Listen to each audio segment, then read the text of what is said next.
Hey everyone, how are y'all tonight?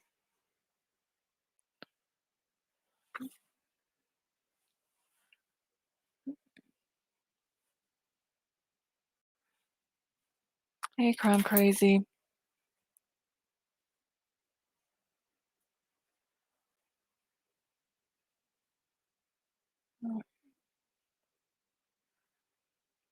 Laura, how are you? Hey John B, how are you? Hey Shills. I'm sorry I'm late, y'all. I had to restart my computer at the last minute because it didn't want to act right. Hey Debbie, how are you? Truth Seeker, how are you tonight? Hey True Crime 367. Hey Lawnmower Man. Okay. 67. Oh, shit, hold on. Cut my phone down. Hey 9mm, how are you? Hey Jane. Hocus Pocus, thank you for that message that you sent to me earlier. Linda G, how are you? And Rebel Ray, how are you tonight? Hey, Banker Guy. White Widow Baby, how are you? Damn it, I gotta stop hold on, I gotta stop the chat so I can grab the comment to pin it to the top. Hey, Fuzzy.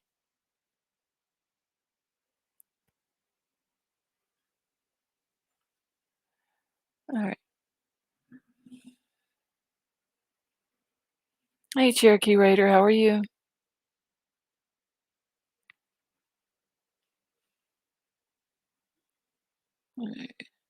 Hey, Julie.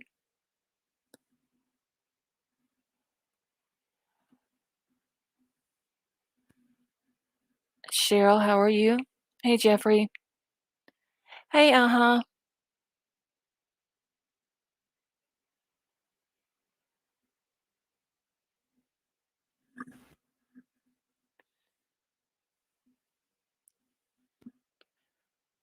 All right.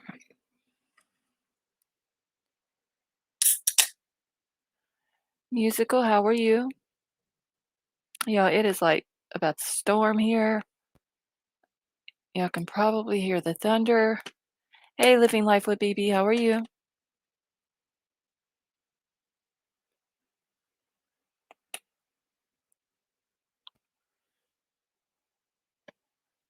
Oh, Laura, that was my Red Bull. Yeah, Jeffrey, I heard it. I'm gonna play it tonight. I still don't know if it's true or not, but I will have to put a trigger warning out. Hey, Lights, how are you? Hey, Emery. I'll have to do a trigger warning whenever I play it because if it is true, it's it's very yeah. So, Jan, how are you?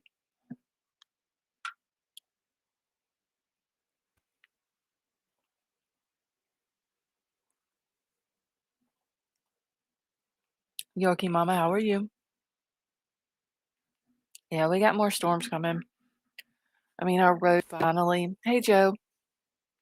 Our road finally, the water receded off of it, and it's not flooded anymore. It's just really bad, muddy, and now it's going to rain again all night tonight. Tornado warning in the Houston area. Laura, there was actually one about 10 miles north of where I'm at just a few minutes ago. So I'm hoping that it doesn't do bad here.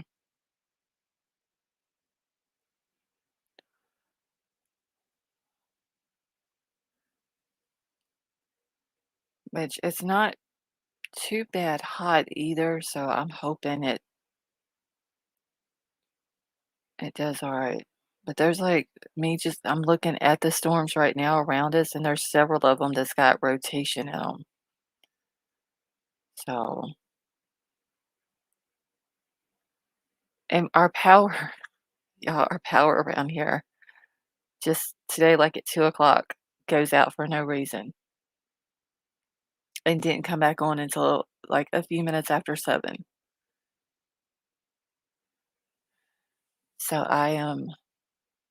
super late with getting, like, information because mods were sending me emails with videos and I couldn't watch them and all that. Now, Millimeter, you've listened to the audio? I'm not gonna say it's the actual audio, but if it is, y'all, I just don't see how somebody in that house couldn't hear what that camera was picking up. I'll be honest. Oh, John, you're in Alaska as well? Hey, Millennial, how are you? Did I say Dateline? No, I haven't. Oh, Cynthia, I hate cold weather. Oh my gosh, I hate it. I feel sorry for people who live in the north and they're getting hit with all the snow and all that, and it's just cold. Hey, Geech, how are you?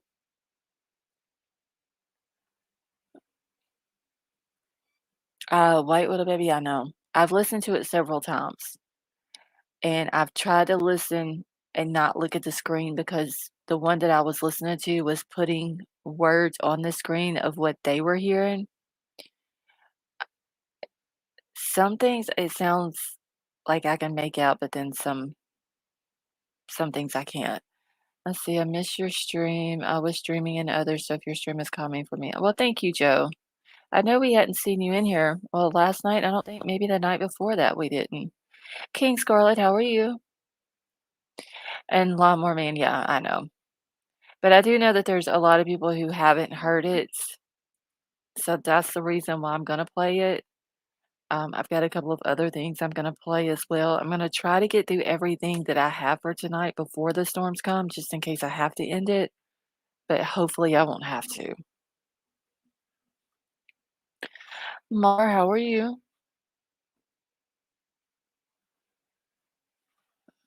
I always like to say hi, then turn chat on my TV to watch without chatting, but I'm here. Okay, no problem, Geej. But thank you for stopping in and saying hi. Lovely lady, how are you? And Sandra, yeah, it does sound like there's um, some type of altercation going on in the beginning of the DoorDash conversation. Let's see. If it's real, it had to have been leaked by someone that had access to the SIM and our app. I mean, if it's real, I'm wanting to know who's leaking it. Like, who would, hey, my Jay-Z, who would leak something like that? Billy Jones, how are you?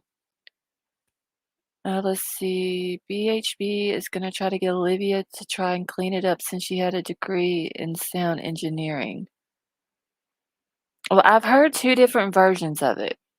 Well, it's the same audio, but I've heard one that didn't sound like it was cleaned up very good. And then I've heard one that has been cleaned up, and it sounds like it's a little bit better. Hey, Big Al, how are you? Okay, if it is in fact real, the judge is gonna flip out and no doubt demand finding out who leaked it. Yeah.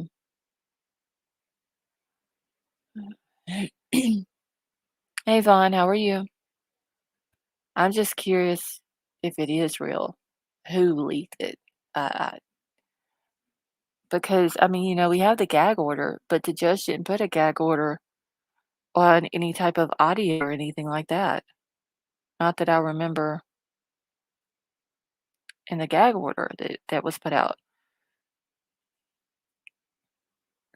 Sandra, I was wondering that if the house that they got the audio from, if the residents of that house, if they could have made a copy of it.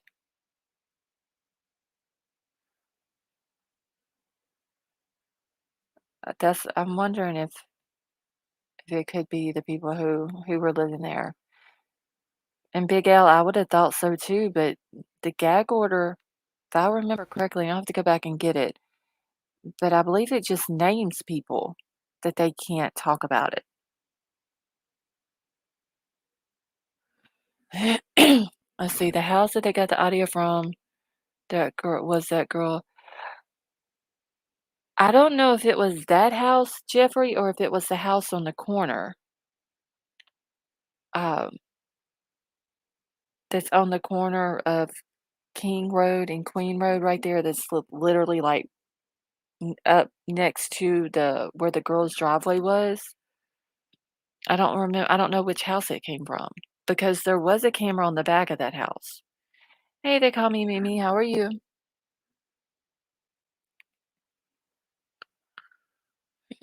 But then the girl that is claiming that somebody was trying to steal her car was up on the end there. Like, there's the 3 houses. There's the houses right there on the corner, and then the next little blue house that they're saying that Hunter and Emily lived in, and then there's the next house that the girls lived in that, um, her car, they guess, was trying to be broken into, or that somebody was trying to steal the car, which is right across the street from where Jack D lives. "Hey, Jody, it's cool, how are you?" Um, and then I've also got screenshots of them moving some of the furniture out of the house.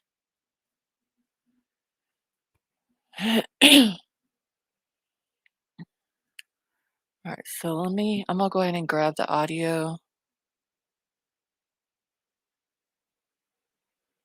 and I need to put a trigger warning up as well. Give me just one second, let me do that so I don't forget.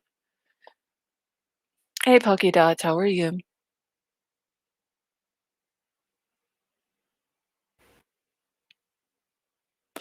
Okay, the address where they got it from, it was 1112. I think.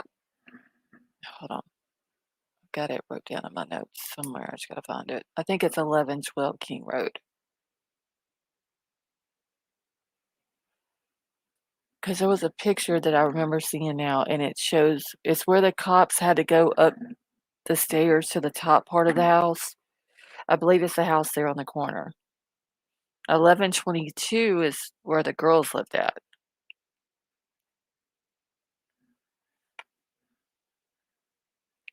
And if the mods don't mind, whenever I do get ready to play this video, can y'all throw some trigger warnings out?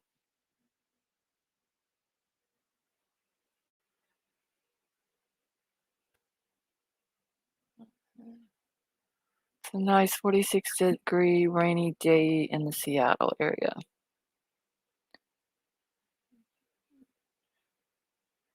Okay. My day was interesting, not sure what happened in the world. I had an employee inform me she's going to do drugs on her way to work, whether I like it or not. It was shocked to get. Oh, wow. Hate to hear that, Big Al. All right, so there's 3 different audios.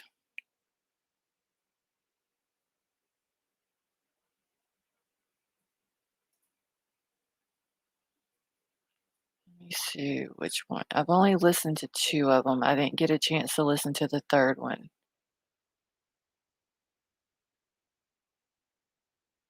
Just paused. Okay.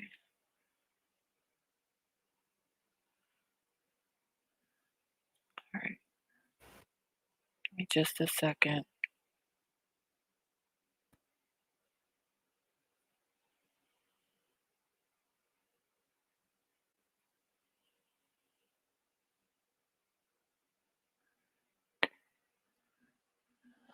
Hey, Wolfpack, how are you? Hey, Annie. How you doing tonight? Mute my computer. Okay. So, yeah, y'all put some trigger warnings out. Like I said, I don't know if the audio is legit. So, at this point, we're just gonna take it with a grain of salt, until someone in law enforcement comes out and says that this is legit. Okay. If y'all have heard it before and y'all don't want to hear it, you can mute out, or whatever. I've got this one and 2 other ones to play. I think they're around the same amount of time each one of them. It's so just, be warned. That's why we're throwing the trigger warnings out. So, yeah, we're gonna get ready.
Okay.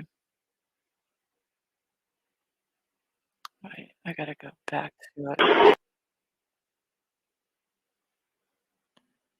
Let's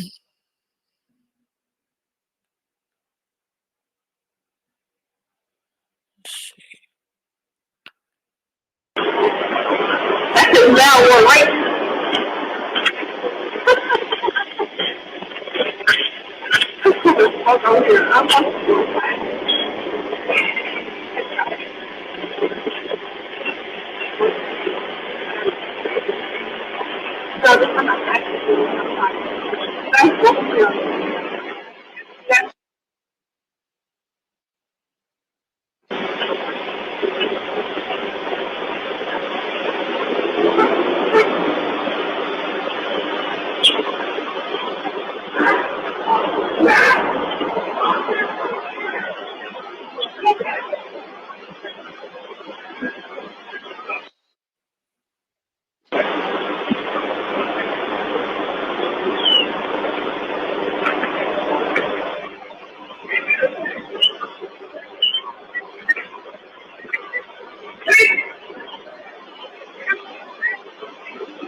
Okay, and it's just showing where Dylan's room is, the stairs, and where he would have had to have walked past Dylan,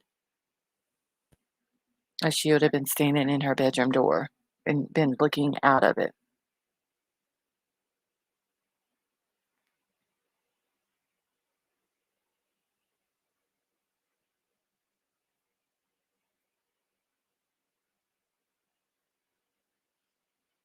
I just don't know how, and a camera that they're saying is 50 foot away on the outside of the house, mounted to another house, picked up this good of audio, but someone inside the house didn't hear all that.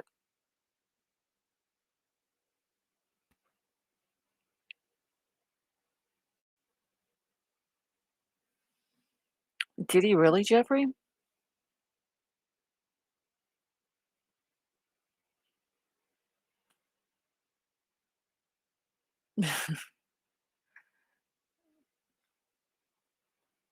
Maybe there was a window open. I don't know. Jeffrey, do you have a link to where her attorney made the statement?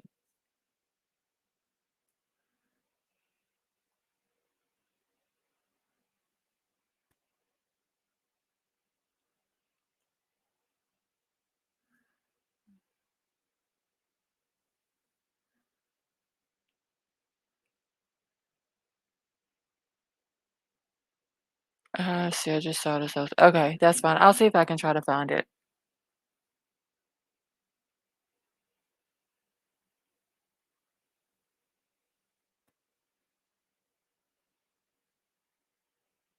Okay, Jeffrey, that's fine.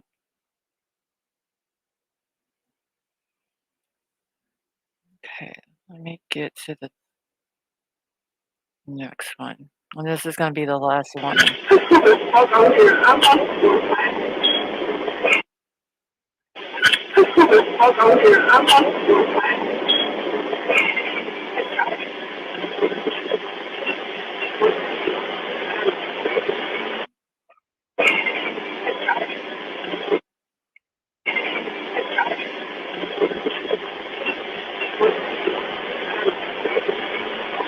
So this one I'm actually That's That's so this one I'm actually That's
Okay.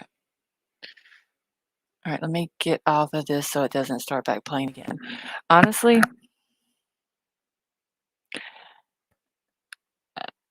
I don't know if I don't think it's real. I don't see police even allowing this to be leaked because of the type of evidence that it is.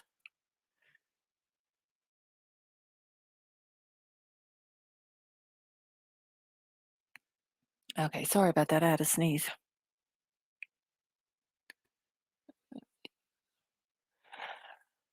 Vamp, that's what it sounds like. But I don't know. I mean, I just don't see a camera 50 foot away from 1122 mounted onto another house pick up audio that good inside of 1122. But like I said, there's two other people that we know in that was in there. We know one of them would have been awake, but she didn't hear none of that. Hey Tonka, how are you? Hey Phil. Yeah, the probable cause affidavit did say that it picked it up, but did it pick it up that good? Because the probable cause only said they heard a dog barking at one point, and then they heard was it a loud thud noise that was picked up. But this one here is like picking up people screaming and, get off. And there was, one part of it you can hear it sounds like it's saying Z or something to that effect. I mean, so how do we know that this isn't a fake copy? Allegedly, Annie, how are you? Let's see, if Xana was on TikTok, it had been recording from inside the house posted to TikTok. I don't know anything about TikTok. I'm trying to remember because there was another account that I had on TikTok that I did videos on. And I wanna say you do your video first, unless it was a TikTok live. I don't know. See, I have outdoor audio on my security. I can barely pick up a conversation from 20 feet. Hey, Ruger, how are you? I don't know, y'all. I'm gonna be honest, it's hard to say. Now, and unless someone can come out that's involved with law enforcement and say, yes, this is legit, or no, it is not, I'm just gonna stick with I don't know. 'Kay, if it was a TikTok live, it would be all over the news, yeah. So if it was just a regular TikTok video that she was doing, I believe you do the video, then you upload it, if I remember correctly. Um, so I just and I think that if it would have been uploaded, it would have been out a long time ago. Hey, Collins Avenue, how are you? Hey, Robin. So you haven't done anything yet. Not saying it's not out there. Okay, so Mar, you're looking for the statement from Dylan's attorney?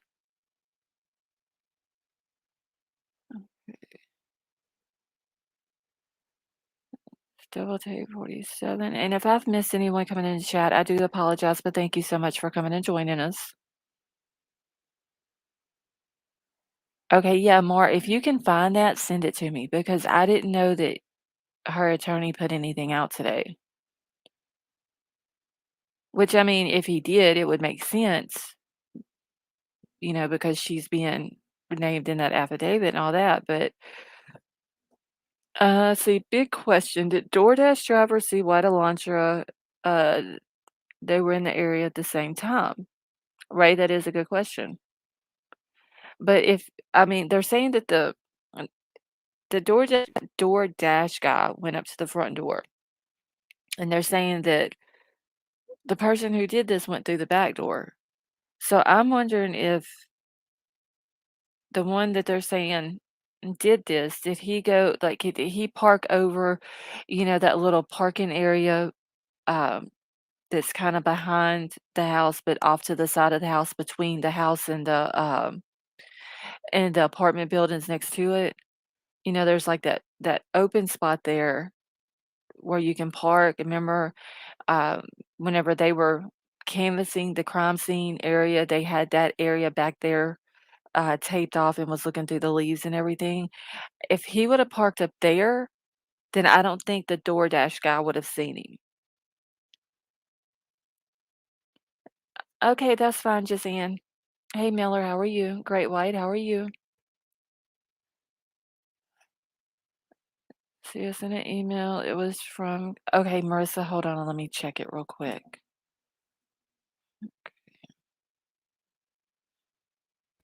Let's see. All right, hold on. I gotta go to my email on my computer so I can pull this up. No one YouTuber that found the black glove, did anything come of that? Pokey dots? No, I haven't heard anything else about it. I mean, honestly, that could have just been a glove that a cop dropped. Um, I don't know if I would assume they took it in and tested it, but I mean, we haven't heard anything about it. See, I think he parked on the hill behind the house at Tonka. That's where I'm thinking too. Must have got lost. How are you? Hey, Sandra. Ironically, the guy who dropped off Kaylee and Maddie. Oh, yes, Jeffrey. I actually have that article. It came out yesterday, but I didn't see it until tonight. That he is saying that this Bryan Kohberger douche pickle, literally lived 1,200 feet from his front door. 9 millimeter. I was asking the same question. I've seen and Troll has actually been, like I said, we were without power for several hours today, so he was, like, all over social media looking for different stuff, and there are several people who are asking that same question. If she didn't know what happened, What the hell was she traumatized about?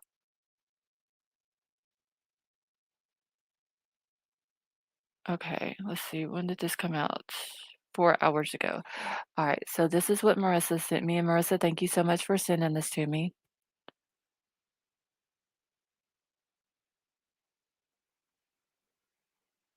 All right, and give me just 1 second.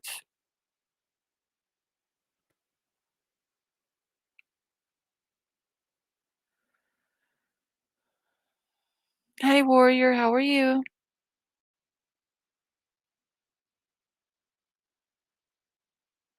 Okay. All right, y'all. I hope my internet is not trying to go down tonight with the weather. I'm fixing to read this thing here.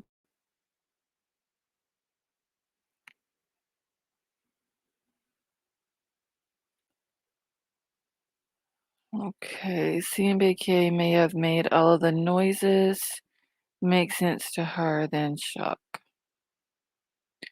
Hey, Groundhopper, how are you?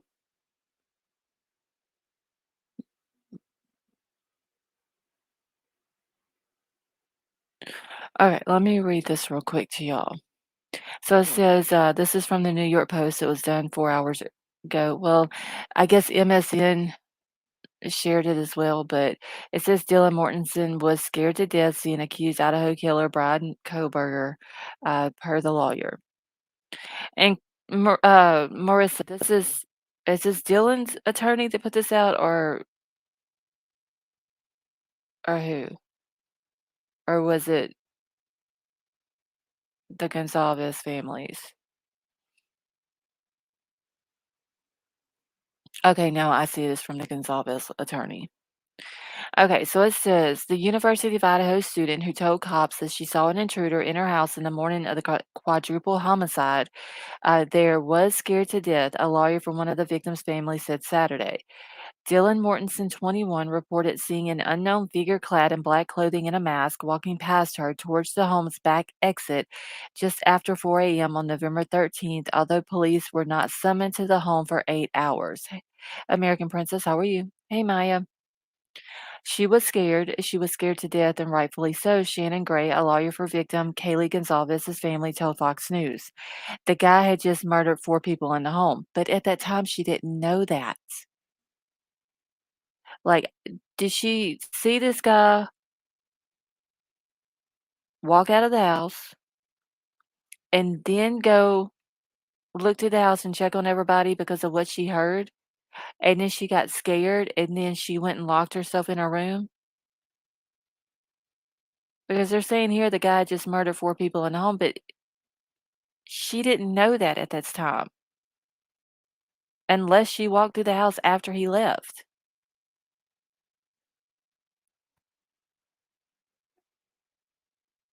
Or did she see him doing this? Like, I don't know, y'all. So it says Bryan Kohberger, and I'm gonna start referring to him as Douche Pickle. And whenever I'm reading about him, because I don't like saying his name. Dylan was lucky she could have been a victim too. Maybe killer thought she'd call police and he left out. Millennial, I don't know. Like there's a lot of questions. Hey Moonville. Hey Casey. Or like Shannon said, or I'm sorry, not Shannon, Sharon said. Maybe she saw the knife. Maybe he had blood on him and they left that part out of the affidavit. Hey Peach, how are you? Um, Maybe she saw the knife with blood on it and knew something bad had happened, and that's why she locked herself. I don't know, 'cause, we have to think about it too that there was a lot that they left out of the affidavit. Alright, so it says Douche Pickle, 28, was charged with killing Gonzalez, 21, and roommates Maddie, Xana, and Xana's, boyfriend, Ethan. Okay, what is this? Chilling new details revealed in court during Idaho murder case today. Okay, so Gray said the description Mortensen provided to the police was beneficial. She's a victim in this case. Everyone kind of forgets that, Gray said. The Gonzalez family doesn't have any ill will towards her or anything like that. Mortensen locked her bedroom door after seeing the intruder, and neither said she nor roommate Bethany Funk, 21, called the police until noon. Police think the four students were killed between 4 and 4:25 a.m.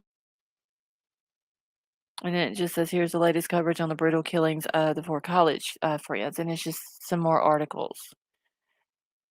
And then it says, an Idaho law enforcement source told the Post that the reporting delay was something investigators had puzzled over, and that we don't know if it was an issue of intoxication or fear.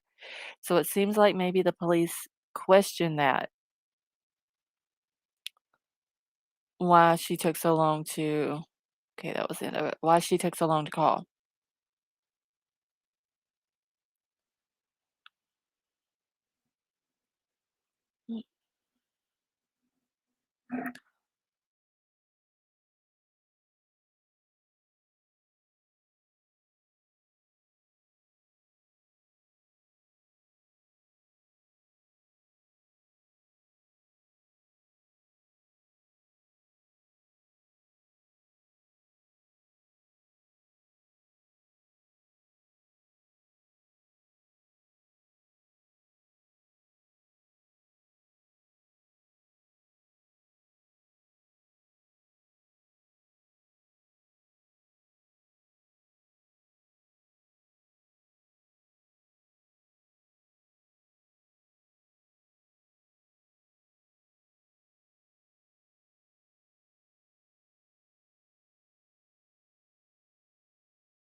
y'all hear me?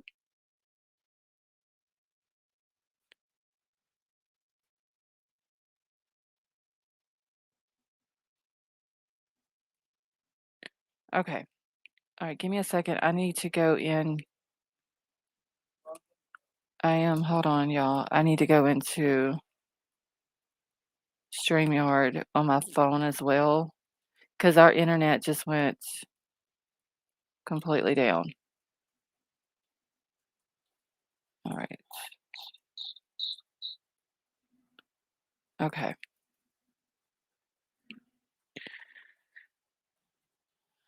Alright. So then that way, thank you, Hocus Pocus. That way, if it goes back down, then I can, um, I can just jump on my phone. Alright. Yeah, Hocus Pocus. One of them is my computer and the other's my phone. Alright, let me get back to my other email because I'm gonna try to get through everything that I have before it gets really bad tonight. Alright.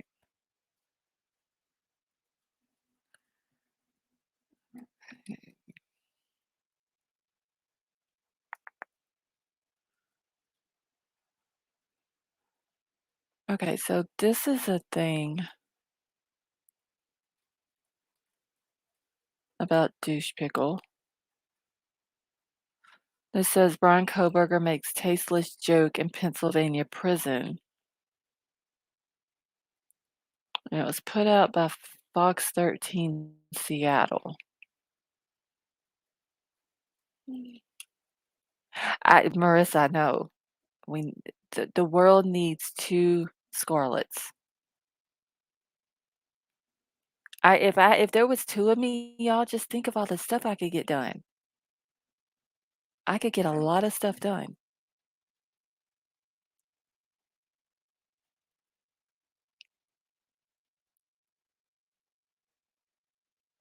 I don't know if the world would be ready for 2 of me, but okay, so it says Douche Pickle makes tasteless jokes in Pennsylvania prison. Don't tell me this shit is okay, here we go.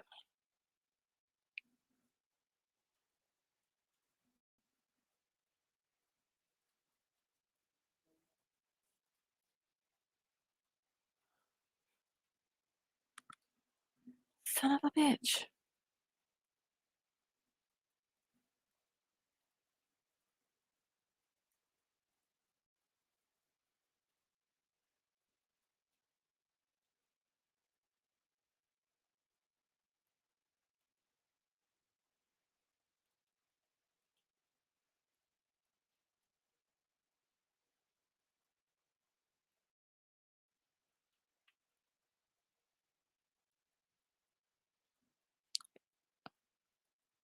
Yeah, it's out again.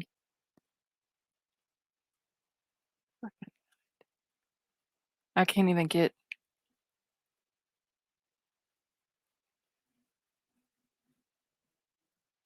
huh? It's out again. I'm not gonna be able to read the thing. Can y'all hear me?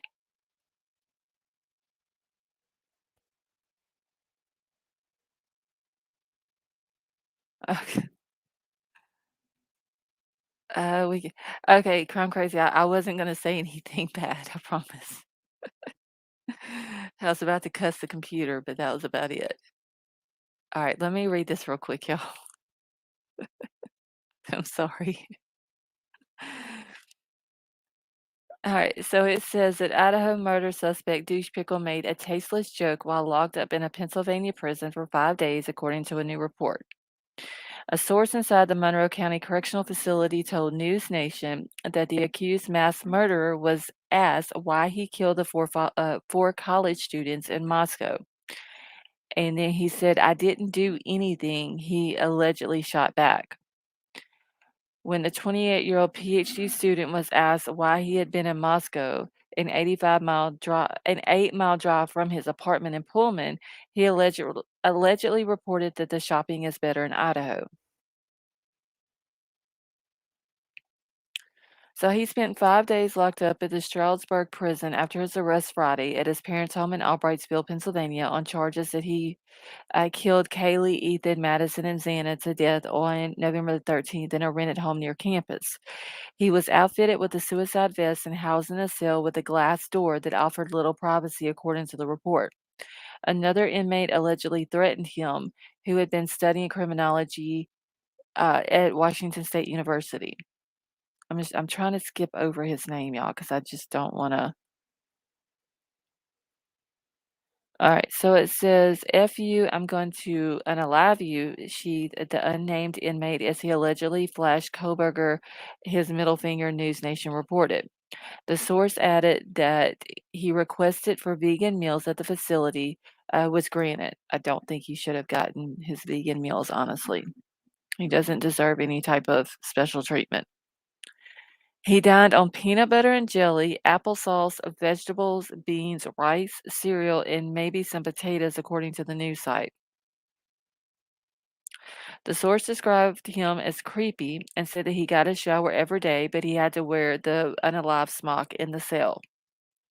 He waived his extradition Tuesday in the Monroe County Courthouse and was flown to Pullman, Washington the next day in a Pennsylvania State Police Pilatus PC-12 single-engine turboprop plane, flight records show, which is that plane that a lot of us on social media followed all day long. All right, so this just says he was due to be before a judge Thursday morning in Latah County to face the 4 charges of first-degree murder and then the 1 count of felony burglary. The probable cause affidavit outlining the details of the alleged knife-wielding rampage against the 4 University of Idaho students will be released Thursday, officials said. The Moscow police have not disclosed the motive or recovered the fixed blade knife that they believe that he used in the horrific attack. Oh, Big Al, it was like that flight, even though they had to stop in Illinois and then again in the South Dakota or North Dakota, Rapid City is where they stopped the second time. It literally took 10 hours total. It took forever. Okay, so that was the end of it. It took forever for that little bitty plane to get all the way across my phone screen as I was tracking it.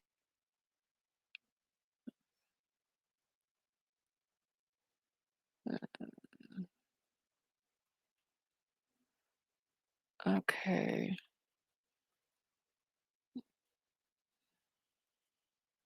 Okay, y'all. I'm just trying to get.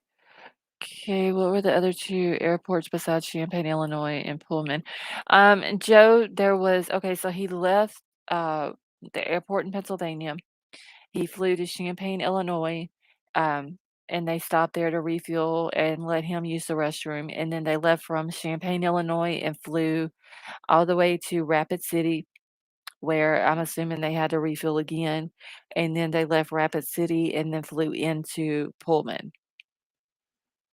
So it was just 2 stops from the time they left not Washington, from the time they left Pennsylvania till they landed in Washington, there was 2 stops in between.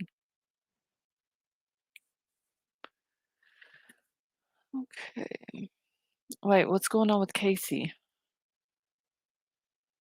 Is Casey okay? Hold on.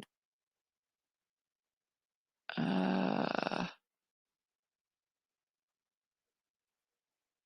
I missed a lot when the internet went down the second time.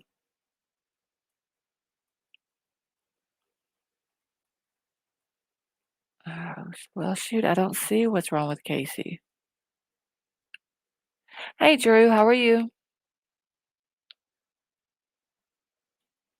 Okay, did anyone hear that a lot of older ladies browbeat younger men, turn those men into women haters? No, Peach, I haven't. I was talking about my PTSD and how I relate. Oh, okay, Casey, I'm sorry. Like I said, I missed a lot of stuff that was said in chat whenever my internet went down. and I can hear myself talking through my phone over here. Okay, let me grab some screenshots.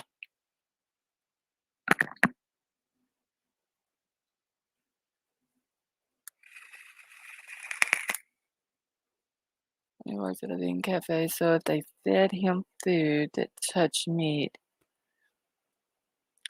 um, has anybody seen where the Mad Greek restaurant has put anything out about this guy being in there?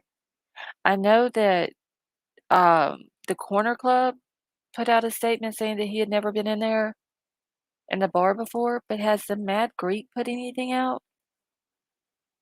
Hey, Gigi. Hey, Brian, or how are you?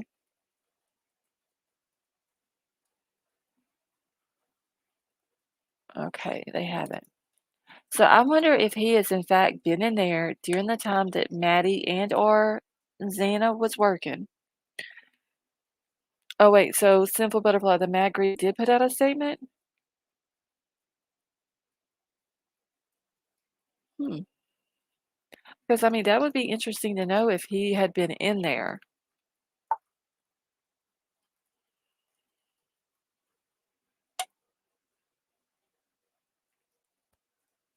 Because I'm trying to figure out. Okay, so I've heard that Mad Greek was quoted that the staff didn't recognize him and didn't remember serving him. Okay. All right, she'll fall asleep. Be busy past week. Well, Brian R., thank you for joining us tonight. Hey, Donnie, how are you? Okay, I heard someone say before, leave your DNA on the like button. Yes, Donnie, that's just a statement that the mods say to everybody, go hit the thumbs up, leave your DNA on it, and all this and that. All right, give me just a second. I have screenshots that I need to find.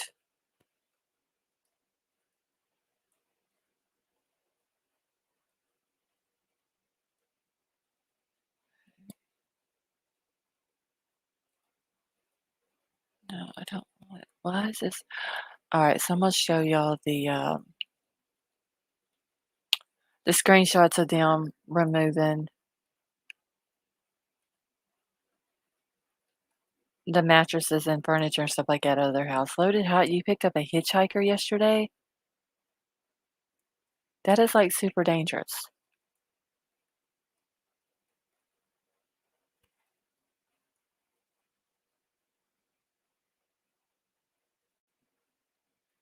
Alright.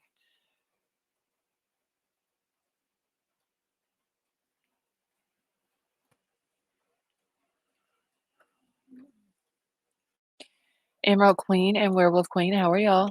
I like to stream 30 minutes before it even started. Well, thank you, honey. Hey, someone said that one girl had OnlyFans account, so could have picked up the stalker from that. That was what was said, Warrior, but I wanna say that they came out after that and said that that wasn't true. Yeah, my wife yelled at me and called me a dumbass. Loaded hot, that is very dangerous. For real.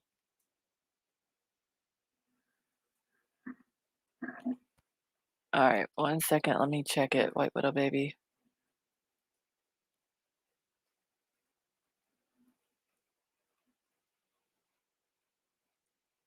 Did Kaylee go on a date with him? I don't think so.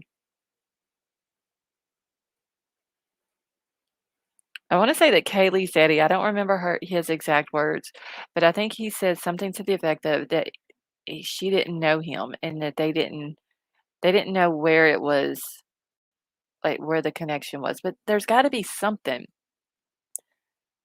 If he moves out there, and as soon as he moves out there, he starts stalking him, like, why so quickly? That's what don't make sense.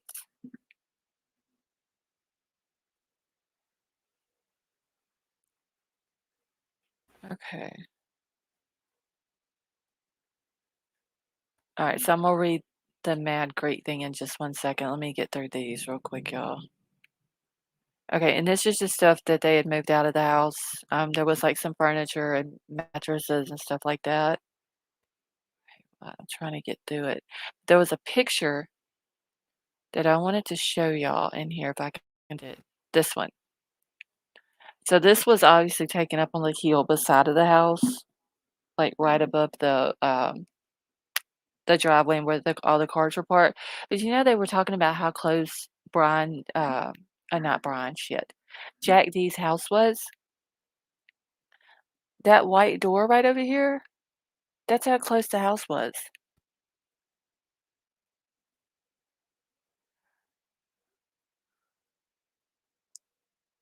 Yeah, right, he said that to begin with, but there was a statement that he had made after that. Um, I'll have to see if I can go back and find it so I can get his exact wording, but that they were looking for the connection or something to that effect. But anyway, like, you can literally see just walk out I don't know why I wanna call Jack D Bryan now. You can walk out Jack D's house where they lived at, and, like, that's how the view was for him from that house. And see, like, with other videos and stuff like that, we haven't really got to see that view of how unobstructed it is. See, maybe he trolled IG and picked out the public posts of pretty girls. He could have. I mean, there was an article that was talking about, people who live in Pullman, they go to Moscow a lot, uh, because there's a Moscow has a grocery store, and, they have a 24-hour Walmart, so I guess Pullman doesn't have that, so a lot of people from Pullman go to Moscow for the Walmart and stuff, which is understandable. Um, so I'm wondering if maybe he had went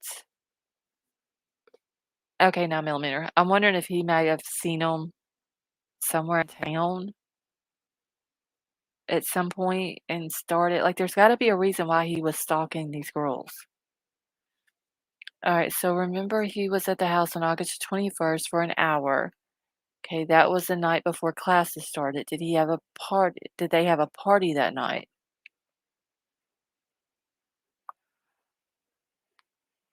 I don't know. That is a good question, 9 millimeter.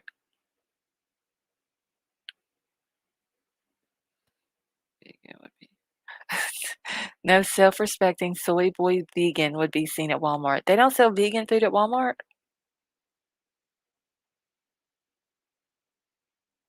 Alright, wait, let me find Must Have Got Lost, thing real quick. Hold on. Oh, I can't find where's their comment? I wanted to see what they were saying. Hmm.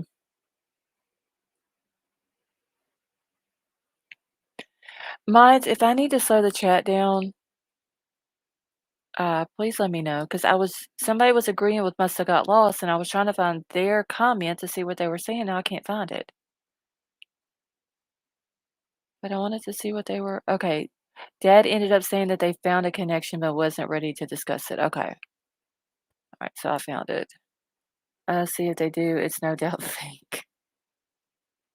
Maybe he saw him on the internet. I don't know. There's got to be a reason though why he was, and maybe that'll come out in court. I don't know. But I thought this picture was interesting though, just because of we haven't got to see this view of Jack D's house and the view from his house to their house. Okay, so let me get my notebook over here because I need to write something down. Um, does anybody remember what the date was? Hey, Michelle Brooke, how are you?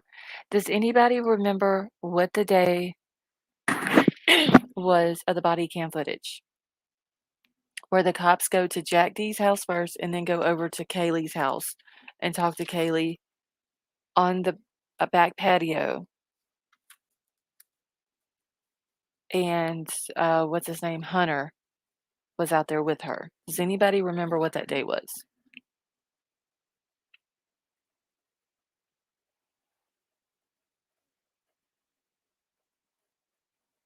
Okay, because I'm making I say, alright, so I knew the September the 1st one is so it would have been October oh, shit, August the 16th? Okay, so August the 16th and September the 1st, okay. Alright, give me a second, let me write that down.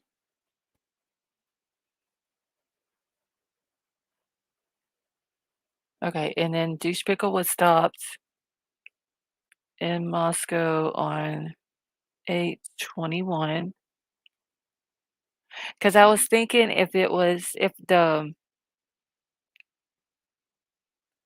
okay, thank you, Rogue Mama. I was thinking if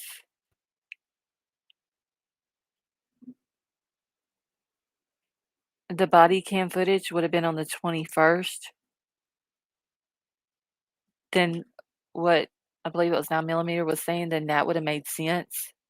That maybe they had a party that night because that would have been right around the time that Kaylee had moved in. Classes were about to start the next day, and he might have been at the house for the party.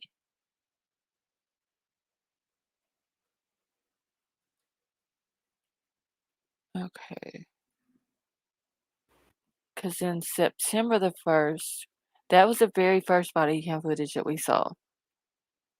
That's when the cop talked to Maddie on the phone.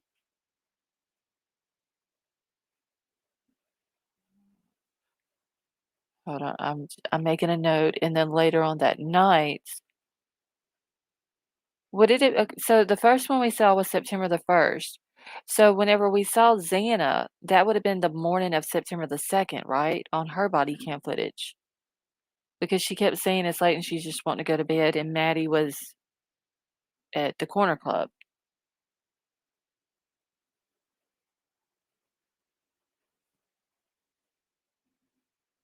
Okay.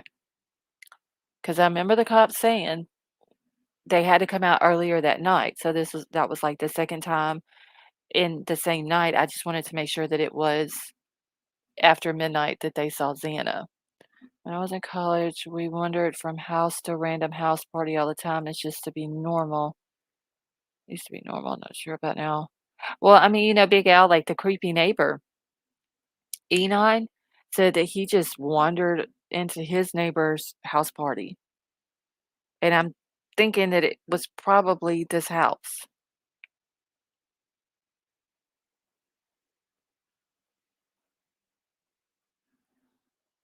Okay. All right, y'all. Hold on. I'm making a note real quick because I'm gonna try to do a timeline, a better timeline. Hey, Jinxie, how are you?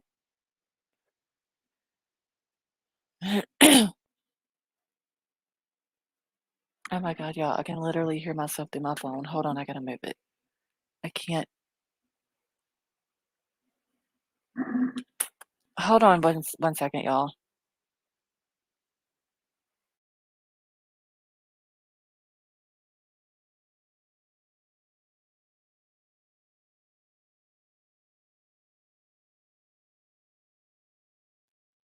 Okay, I had to move my phone. I can't stand hearing myself talk through it. Let's see. Chef Dizzy hasn't released any new videos. He's gone quiet. Somebody said, well, he actually said he got kicked off of TikTok. Do I follow Sleuthy on Twitter? I think I do. Let me go check real quick. Because I've read a lot of different stuff that she's posted on there. So I want to say that I do.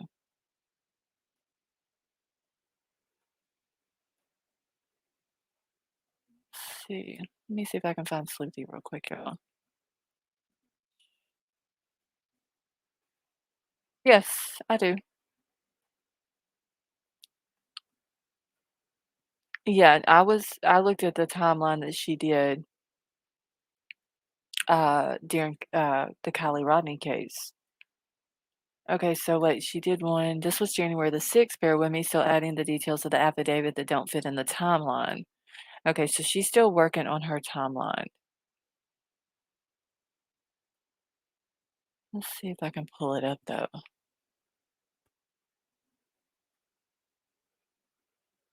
And I like how she does her timelines. Wait, what the hell am I sharing on my oh, let me get to these screenshots real quick, y'all. Alright, so this is just some stuff that they were when she gets this done, I'll ask her to come piano. Okay, thank you, Big Al, that'd be awesome.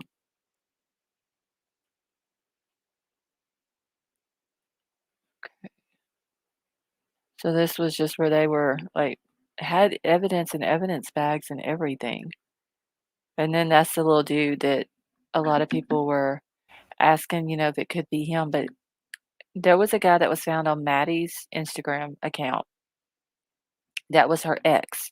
And I can't remember what his name was, but there was something pointed out about this dude's hairline in the back and her and Maddie's ex-boyfriend's hair. Johnny, thank you, White Widow Baby. And White Widow Baby, didn't you determine that this dude's hairline right here in the back, like where this little notch is, and the dude that is on um her ex-boyfriend on her Instagram account, like it had like the same hairline in the back?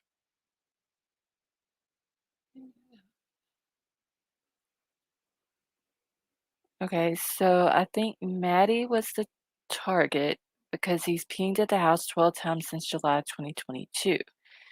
Kaylee didn't move there until August 2022, and I think Maddie was the first one. Nathan, okay.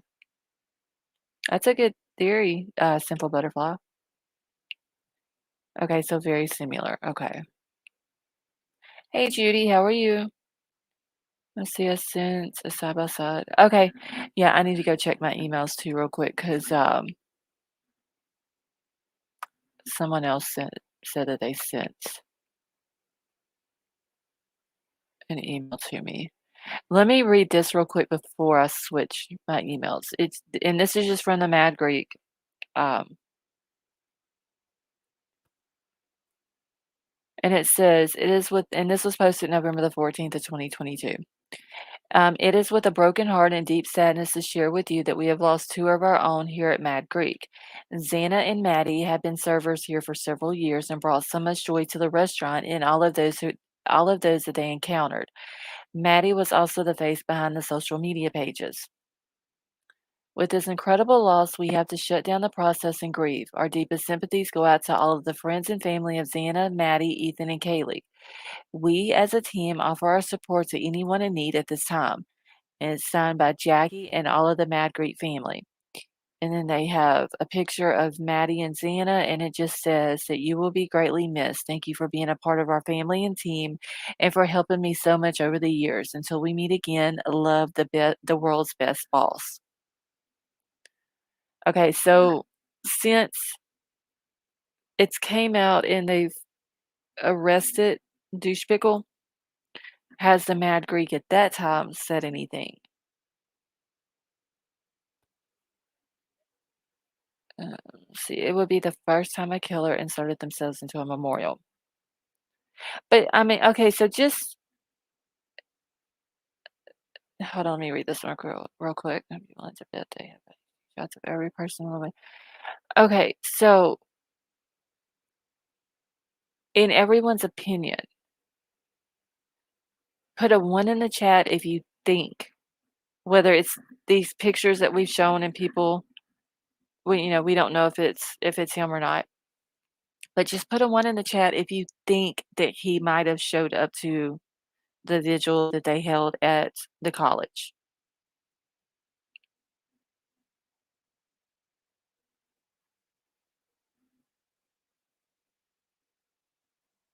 Okay.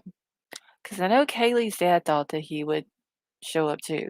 But, at that time, I don't know if they would have had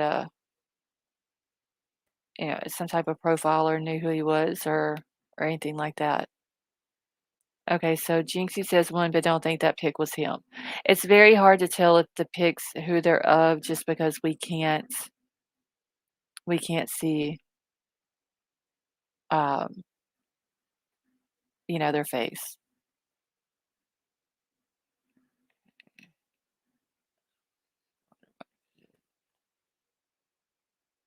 Okay. All right. Now let me get into my other Oh, wait, what? Hold on. What is this?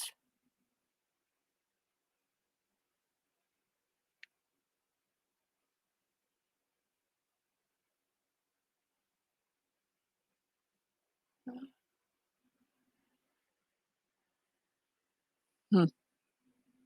Okay, Crime Crazy, I just saw your other email that you just sent. I'm gonna send you something here in a little while that I got about that. The date of the vigil at the school was, November the 30th. Hey, Poppy, how are you? Alright,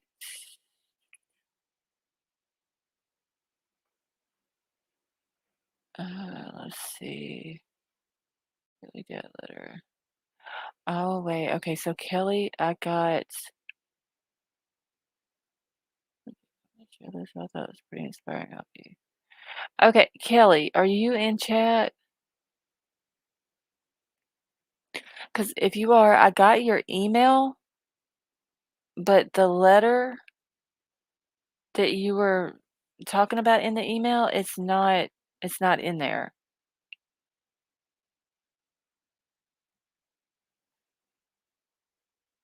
Okay, so what day Hey, Tracy, how are you? In the affidavit, did his phone ping in Moscow, but he didn't go to Moscow.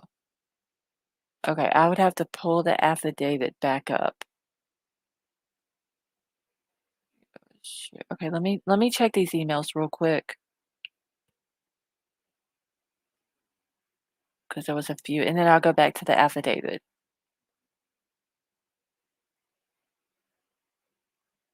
Okay. Oh, I saw these posts. Where did I see them at? Where did it say? We're on the floor. It could have been another person who made it. He actually went to the house before the police showed up. Okay, so hold on. I'm gonna download these three real quick. Hey, Pickle Me Elmo, how are you? Okay, if anybody sees Kelly come back into chat, can y'all get my attention, please? Okay.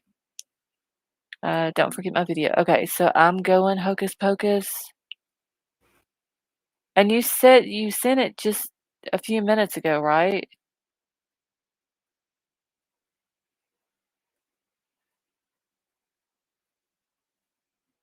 Because I don't have an email from you.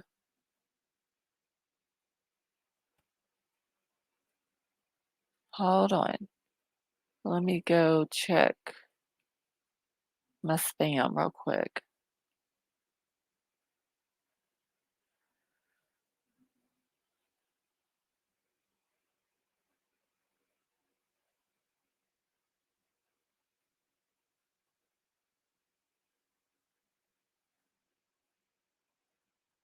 Okay.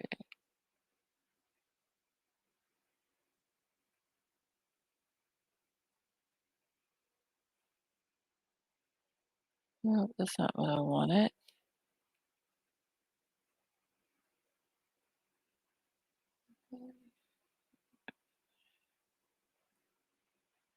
Okay. And it's not in my spam either. But it Hocus Pocus, it may take a few minutes to get to me. So I'll leave it up, the email up,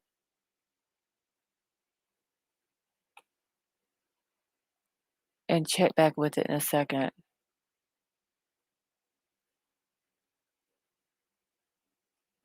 Okay.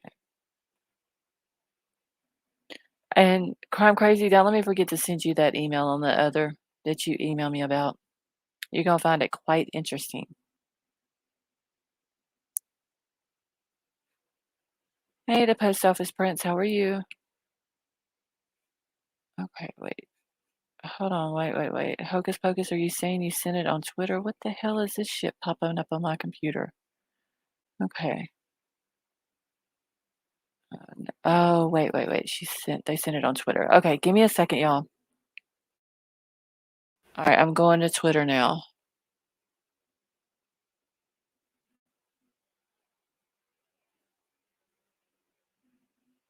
Oh, Poppy, I'm sorry to hear that.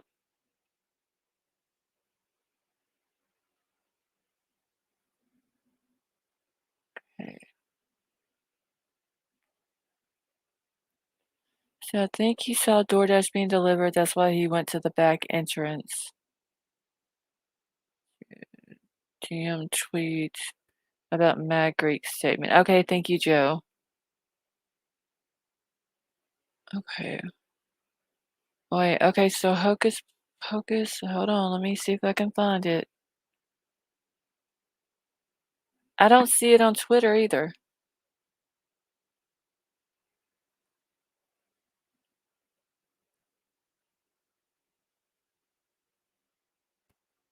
And you sent Hocus Pocus, did you send it in a DM?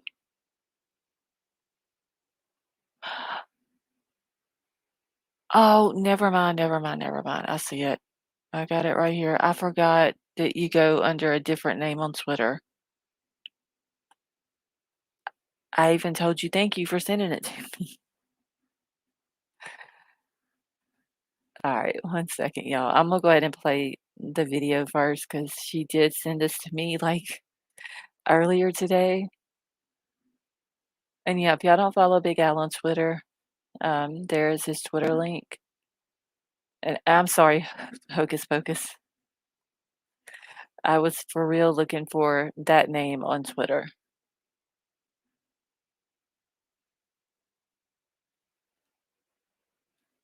Okay, so this one says, and this is like a 5-minute video. I think we should be able to get through it because the weather's starting to calm down now. Let me exit off everything else. This one says that there's so much intrigue that nobody called anybody, analysts on the Idaho timeline.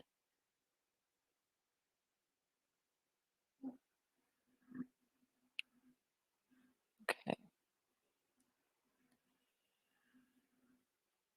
Let's see, where are we at? Right here.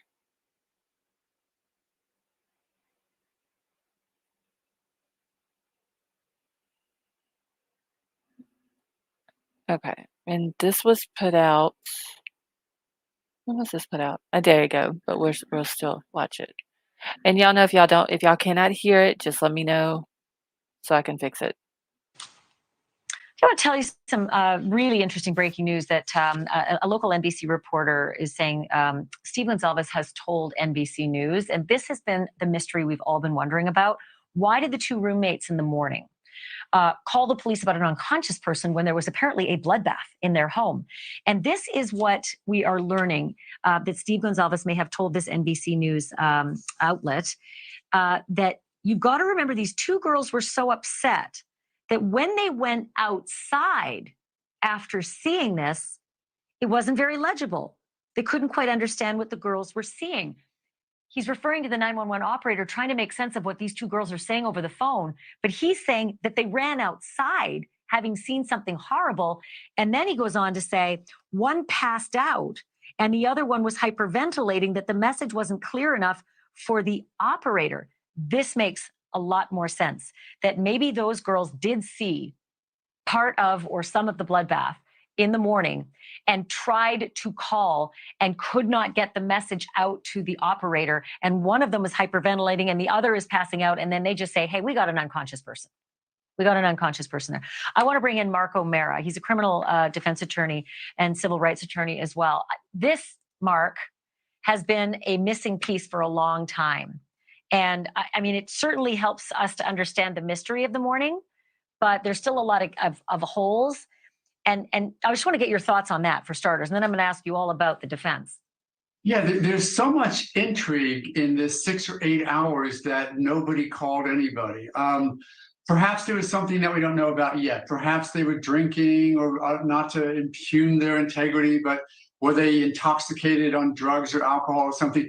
That makes a lot more sense than this woman sees this attacker, or at least a stranger, in her house with a mask on, drives or walks by, and she does nothing for the better part of 6 or 8 hours. That makes no sense, and quite honestly, may well be fodder for the defense, because defense attorneys just look for anything to suggest an inexplicable event, and that's reasonable doubt.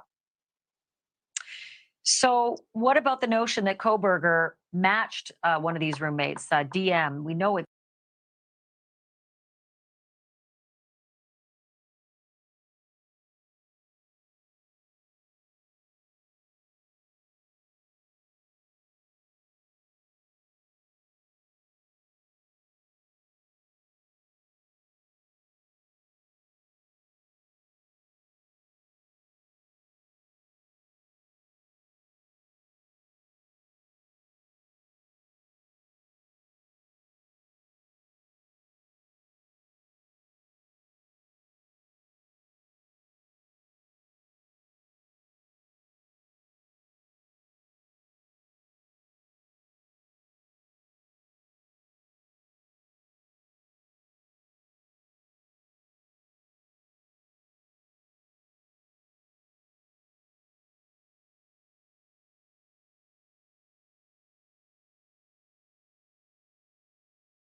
Okay, can y'all hear me now?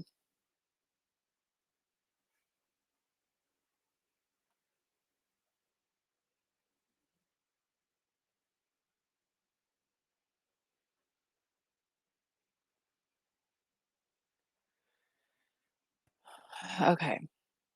So if for whatever reason y'all get where y'all can't hear me or it just stops or whatever, it's just because I've been kicked and I'm trying to get back in because the internet is obviously being an ass tonight. So let me get back into the video.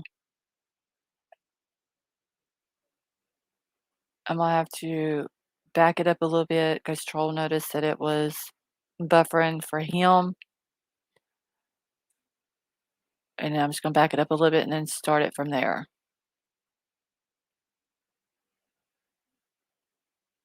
Hey Johnny, how are you?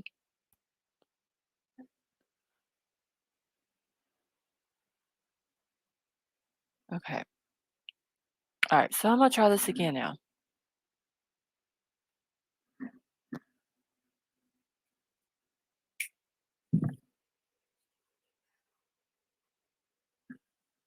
Okay. I mean, literally, the storms are almost over with here, y'all. And this is doing this.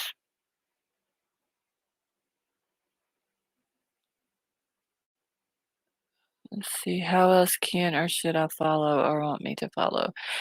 Zach, what do you mean?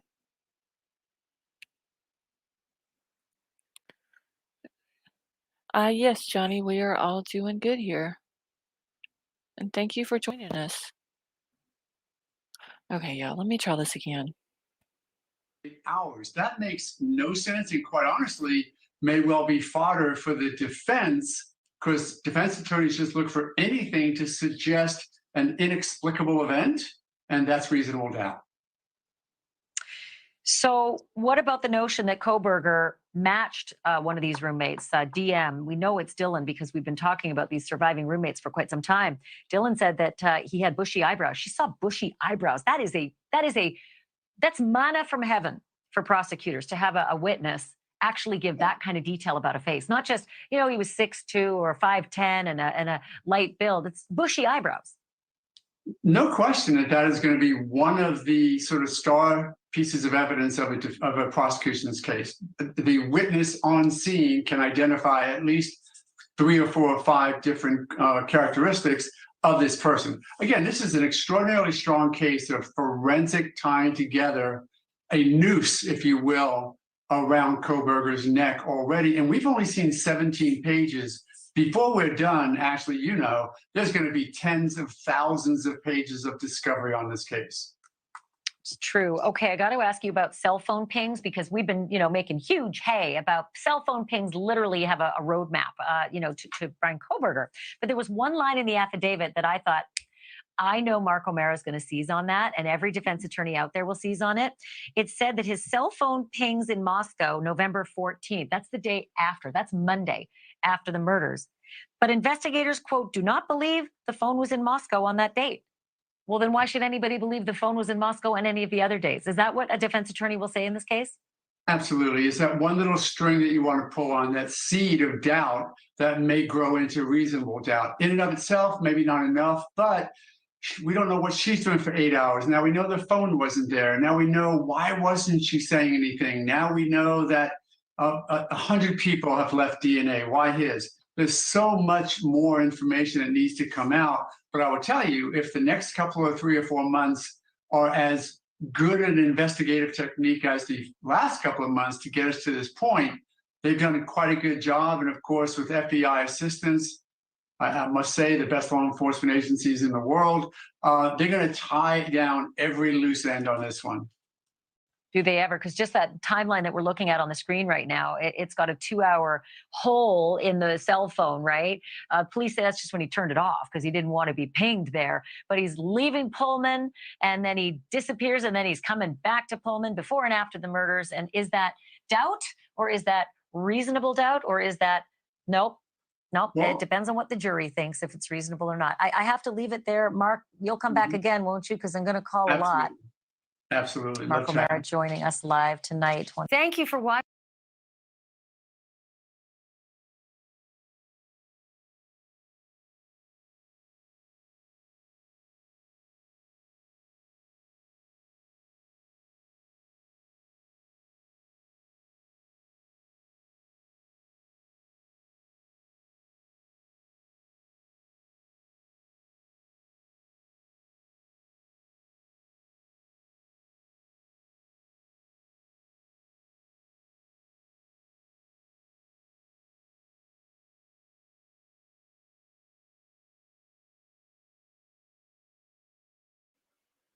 Can y'all hear me now?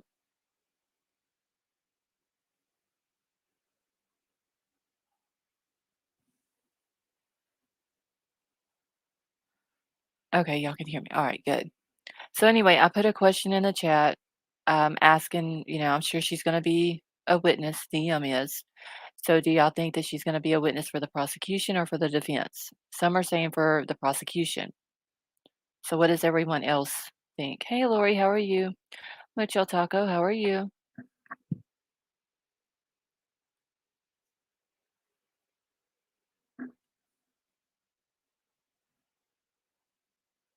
So everybody's saying the prosecution? Okay. Hold on one sec.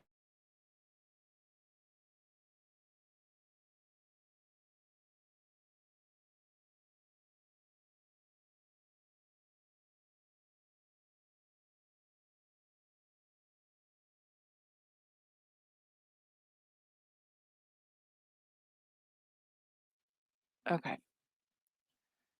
Let's see. I think the defense will tear her credibility apart.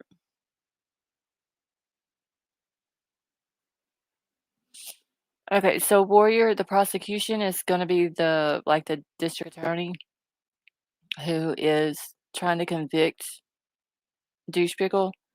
The defense will be his attorney. I think the defense is going to tear her apart. I honestly do think that.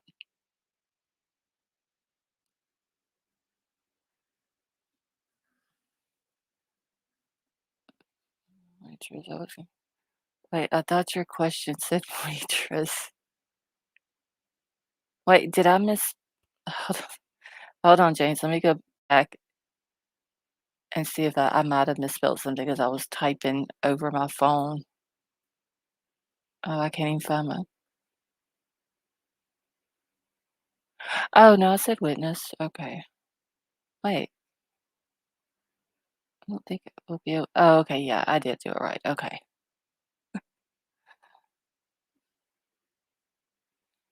Okay. So Laura says she thinks she'll be called by the defense. Okay.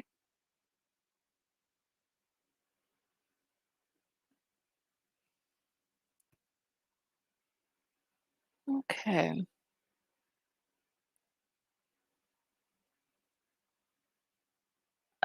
Vapor, not a whole lot. I played the audio of the well, it was the leaked audio from um the camera that was they're saying 50 feet away from the house that picked up everything that night. I just played a few other videos, and that was it. My internet's been going in and out. Let's see, who will professor be a witness for? Sarah, that's a good question.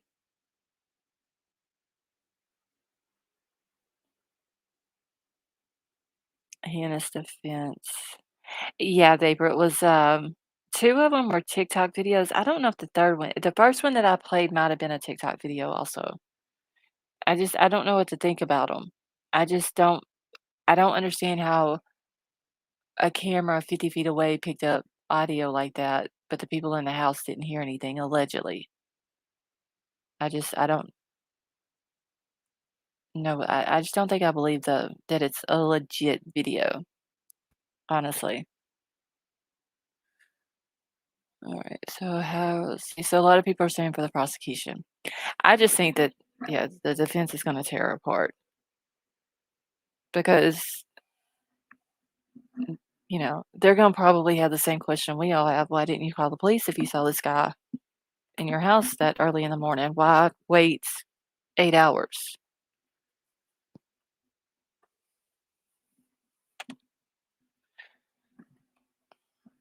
See, they still have the DNA.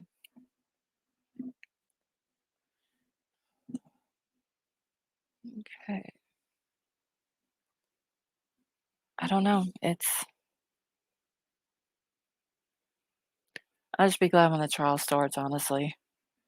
He's gonna blame his accomplice. Okay. I mean, I think that there possibly could be an accomplice, but I just think that it's, the accomplice that, to the point of helping him outside of the house. Like, nothing that happened inside of the house, um, they didn't help him with. See, Laura says, "After OJ, I will never trust the DNA is enough." Okay. Don't know how many people realize that death has a lot of bad odors. Experienced first time at war when young, instant odors. Yeah, I guess so. Let's see. There was DNA in the OJ trial. X is screaming. I don't think he did. I don't think. I mean, he might have had acquaintances, but I don't think he had what like we call friends that we talk to a lot, and stuff like that. I don't think he had that. I think people, "Hey, Sniper, how are you?" I think that, like, we text friends and we text family and stuff like that. I think maybe the only people that he actually talked to maybe on a daily basis would have been his family. As far as friends, no. Hey, Tech Death, how are you? Let's see. In my opinion, audio is 100%, 110% bullshit. That is about the PC mentions some distorted audio and then magically on a case that has been very tight. I'm I'm wondering why it's just now being leaked out.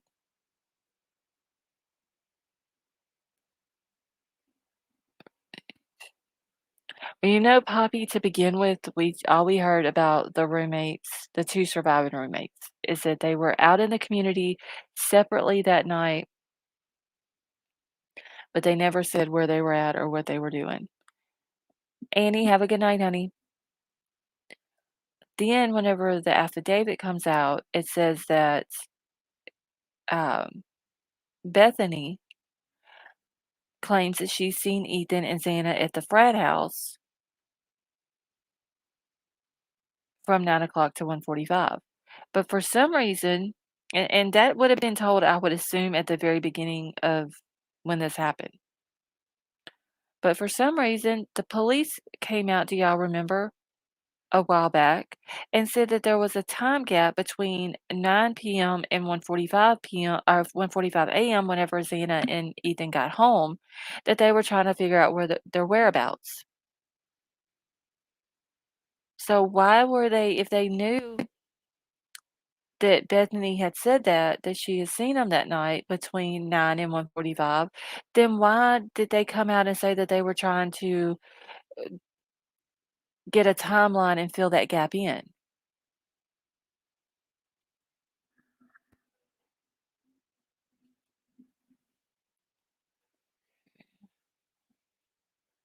Alright, wait, let me see what Zach has said. Everybody's agreeing. Oh, the sheath don't fit, you must have quit. Okay, I believe at this point motive doesn't matter, although I'd like to know it premeditation is proven. Yeah, it would be nice to know what the motive was. It really would be. Even though no matter what his excuse is, it's still not a good enough excuse for what happened, but I would still like to know. Okay, in our opinions, Bethany was following Ethan and Xana and Dylan telling Maddie and Kaylee. Sean, that's a good question also.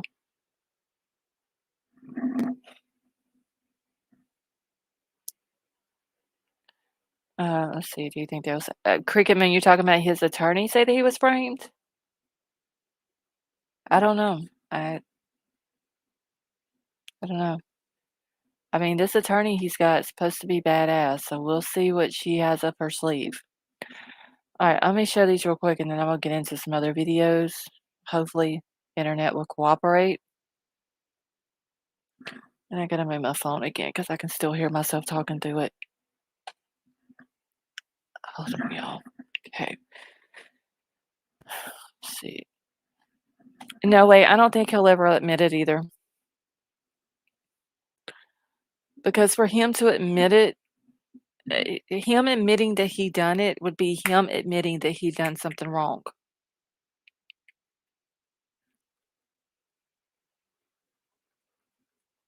And he seems like the type of person that would never admit that he's done something wrong. He's very controlling, he's very narcissistic, everything is everyone else's fault, he does no wrong, it's everyone else. So, he could say he got another personality. Yeah, I don't know, I don't think that's gonna fly either. Alright, so someone sent these to me in an email. And there's 3 different screenshots of it. Wait, Sandra, what do you mean he has to win? Do you mean, like, in his mind he has to win?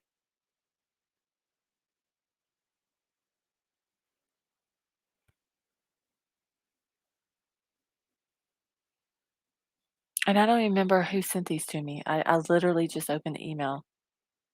Okay, I see what you're saying then, Sandra. Lost his memory is like Leilani. It can just be like, "I don't remember nothing." Okay. Yeah, American Princess, somebody just sent these to me in an email, so I was gonna pull them up and read them real quick. Alright, so this first one, there's 3 of them. I don't know if they're in order, I just downloaded them out of the email, and it just says that the affidavit said on the floor, it didn't state where on the floor that it could have been by the bed on the floor. So I'm assuming they're talking about Ethan and Zena. And then someone replied back to them, says, "I know the person who made the call to 911, and he actually went in the house before the police showed up. He told my son where he saw her." So this person is saying, okay, Simple Butterfly. This person is saying that it was the guy who made the 911 call, not one of the girls. Okay, wait, let me see if this is same. Okay, so this is going to be the same person also saying this. Alright, and so it says, "And I also know that she was very confused about what she had seen and heard. I don't want to give too many personal details, but she suffers from PTSD due to some things that happened to her in her childhood. So she has extreme nightmares and panic attacks often at night." I'm assuming they're talking about um, Dylan. She told the friend who made the 911 call that she thought she saw someone in a mask in their house, but wasn't 100% sure it wasn't a nightmare. That's why I feel so awful for her. I'm sure that she will beat herself up for the rest of her life, but knowing her situation and also that they had been drinking that night, I 100% believe that she was in shock and just tried to talk herself out of what she had just seen or heard.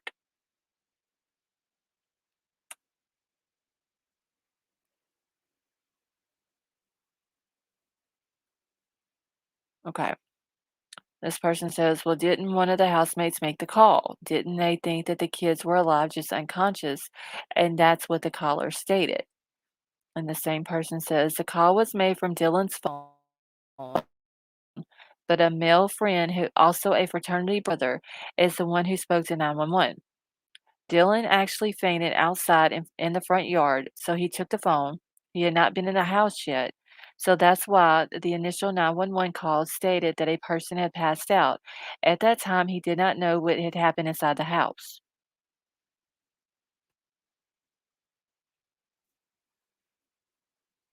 Okay. But on Moscow's police website, it says that the call came from one of the surviving roommate's phones from inside the house.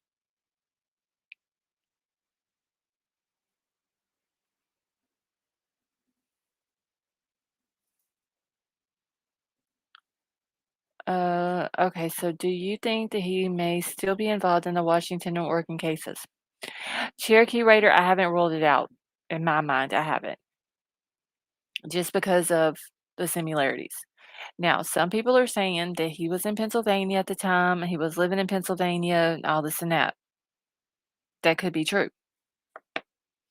But how do we know for 100% fact that he did not make a trip out to the West Coast?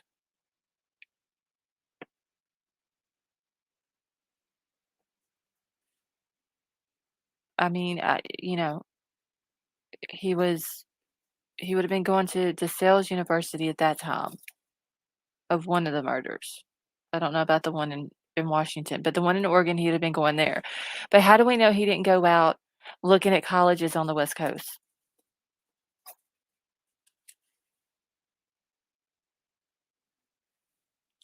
The evidence we know of so far trumps reasonable doubt, in my opinion. And see, this is what I don't like. Police are saying that the call came from inside the house to 911 and that multiple people had talked to the 911 dispatch. This person is saying that it was made from Dylan's phone, which Moscow never said whose phone it came from, just that it came from one of the surviving um, roommates' phones. This one is saying that it came from Dylan's phone outside the house in the front yard. She passed out. The boy took the phone. But we heard to begin with in the very beginning, wasn't it that the housemates ran out of the house and they were, you know, upset and screaming and all this and that, and someone walking by the house, like one of the neighbors, "Hey, Jen, how are you?" had seen it go on, and they came up and was trying to figure out what was wrong, and they took the phone because the person, the girl that who had called 911 couldn't talk, and she fainted, so they said, "We need someone for an unconscious person." So it seems like there's been multiple stories about this 911 call.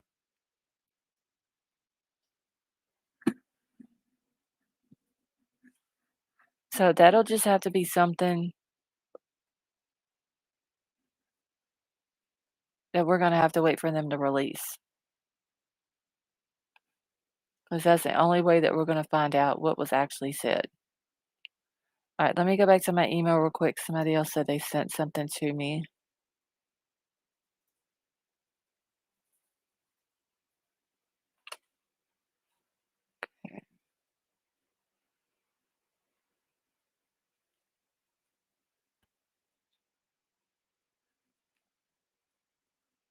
Alright.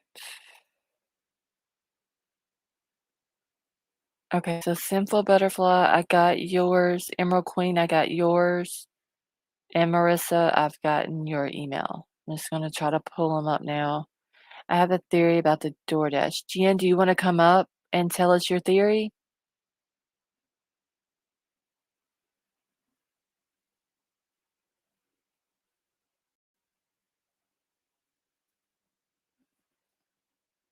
Hey, Vinny D, how are you? Let's see.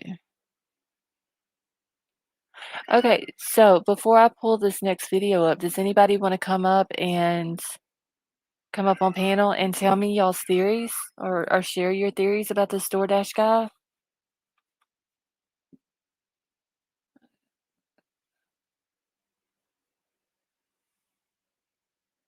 Okay, I can see how someone might pass out if they saw such a gruesome sight if 4 students murdered. Right.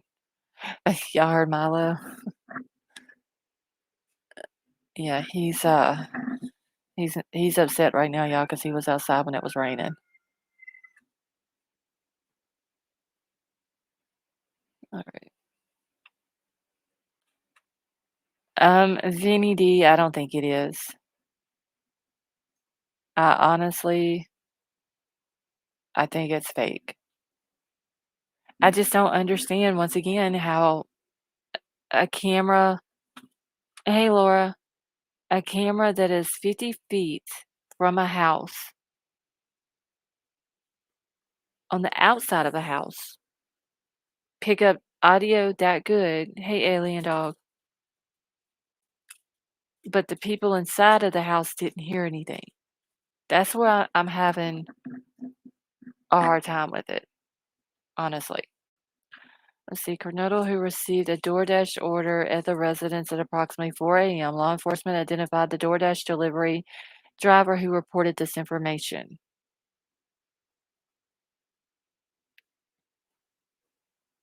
That's what I'm saying, Hocus Pocus. If I just, unless that's a very, very sensitive camera, I don't, and maybe I don't think even then it would pick it up like that. But then again, if it turns out to be legit, and cops came out and say, yes, the video that was leaked, it was the actual video from the camera at the house next door. Hey, Huda, how are you?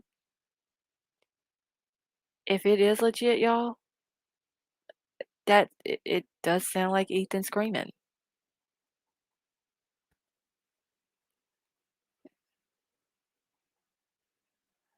Okay, I sent you screenshots from Bryan BK in 2011 on a forum about his mental health. Okay. See, I think the real mob crew YouTuber, he said it goes along with the affidavit. I mean, yeah, it does go along with the affidavit, but we have to remember that there was another neighbor who came out several weeks ago, said he hears a scream at 4 o'clock in the morning that he thought was party sounds, and he just passed it off as being party sounds. And then we have another YouTuber who came out and made a whole fake ass video of a scream to make it go along with what the neighbor said.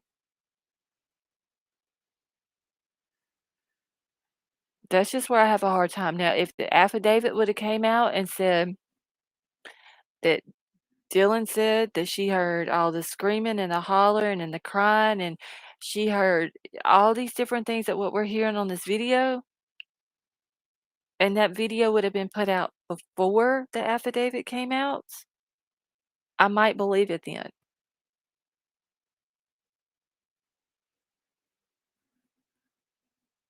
I have a hard time believing it just based off, and I could be completely wrong.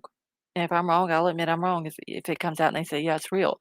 I just have a hard time believing that that's all she heard was a cry, someone saying someone is here, and someone saying it's gonna be okay. Um, I'm gonna help you or whatever it was. And that's all she heard to that effect. That's all she heard.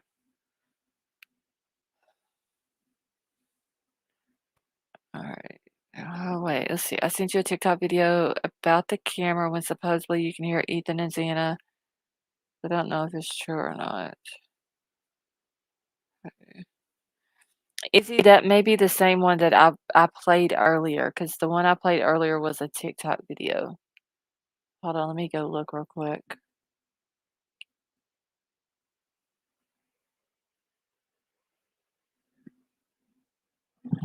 Okay, hold on one second.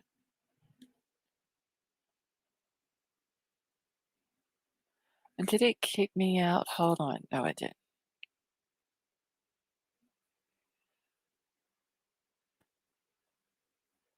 And honestly, let me ask y'all this. Did this video that has now been leaked, or they're saying is being leaked, came out after the affidavit, right? Has anybody heard that video before they released the probable cause?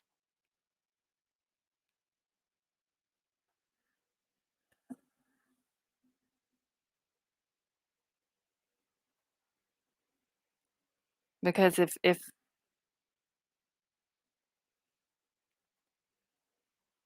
okay, so the probable cause comes out first, then it can be, and I'm just stating facts here, y'all. If the probable cause comes out first, and it has all this information in it, somebody can then go and fake a video to go along with the probable cause. The only way that we're gonna know that that video is actually legit is if we're watching in court and that's the video that they play from the camera.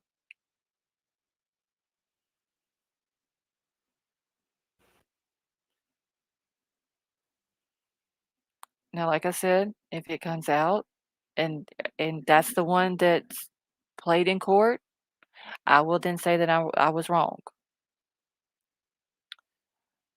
I just don't like I said, if it would have came out before the probable cause and then the affidavit comes out and the affidavit goes along with that video, it would have been more believable.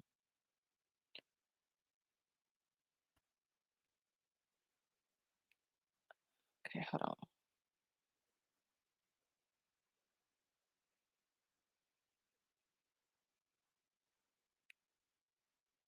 Oh, wait, where the hell did my thing go?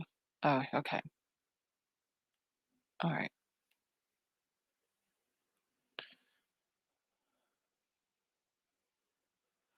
All right, I'm gonna get into shit. Neighbors could have made duplicate before turning over. I'm wondering though how long, like with your comment, James, like the neighbors could have made a duplicate before turning it over to Ellie. I'm wondering how long after the murders did Ellie go and ask them for that footage? Because if it would have been like they find the kids, let's say at 12 o'clock on the 13th, and then the cops go straight there before anybody in the neighborhood knows what happened or why the cops are even there, they probably wouldn't have had time to make a duplicate of it, or I wouldn't think anyway.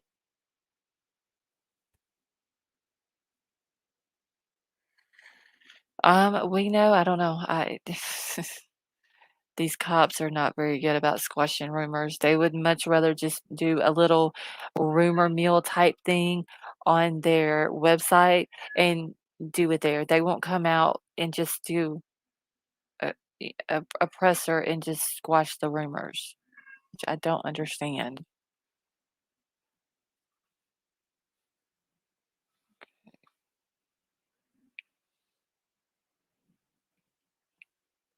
Hold on one second.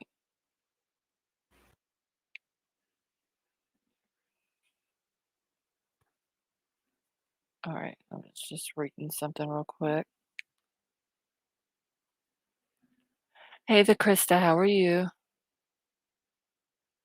Okay, Dylan is a she. Yes, the post office prince. Dylan is a female.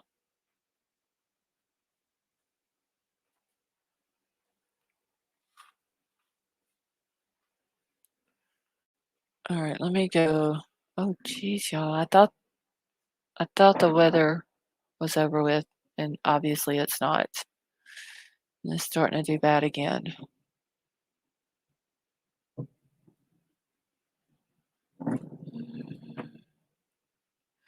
Let's see. Ray Tipton in chat says that you can share ring info. Let's see. Okay, so Ring does save in a database and it's not in a SIM card on the phone. Oh, okay. Sandra, you would love to hear tonight, honey, because it is just doing bad. Hey, Miss Honeypenny, how are you?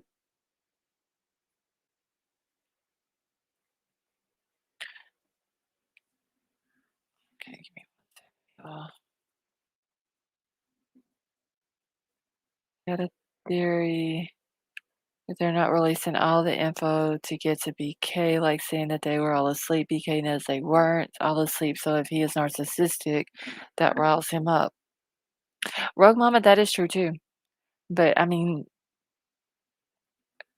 if are they still trying to rile him up while he's in jail though, thinking that maybe he'll say something?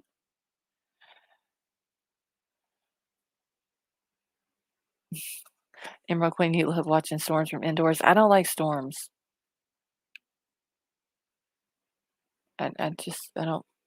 I mean, they don't really bother me. I just don't like the wind. The main thing. All right, give me a second, y'all.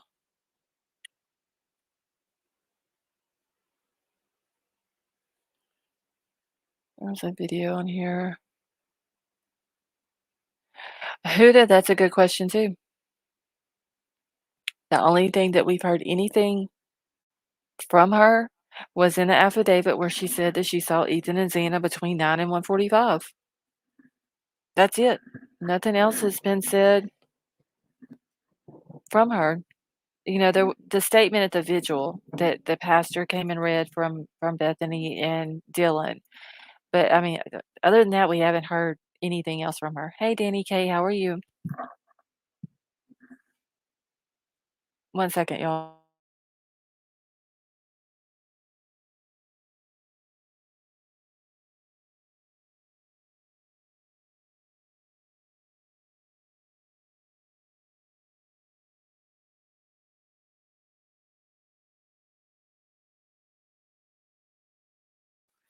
Okay. Okay. All right, Joe, you have a good night, and thank you for dropping by and hanging out with us for a little while. Wasn't Bethany's room below the Santa and Ethan room? I'm trying to think on the body cam footage. Do y'all remember the night that the cops went out there on September the 1st? They looked through one of the windows on the front. Do y'all remember which window that was? So if you're looking at the front door, was it the window on the right or the window on the left? Because I always thought that Dylan's room was underneath Xana's room, and then Bethany's room was on the other end on the first floor. And then come to find out, Dylan's room was actually on the second floor.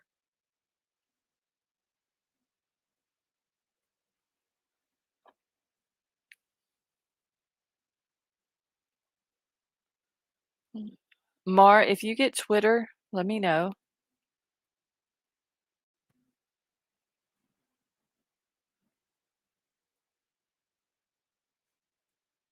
I think I just got kicked again.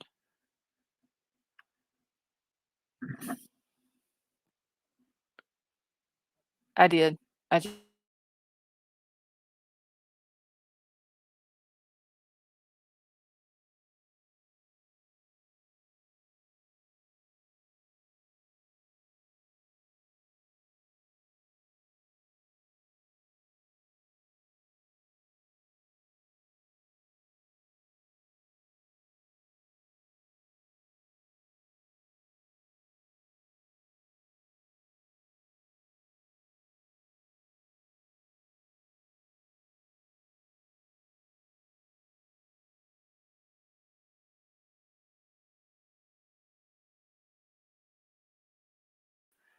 okay. So I got kicked again.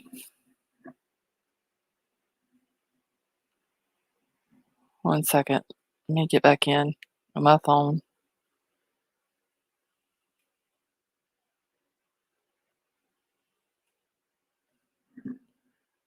Okay. White widow baby, every time it lightens, it's kicking me. It's ridiculous. Hospital morning parts of the incident before. Okay, I was seeing what Happy Phantom was saying.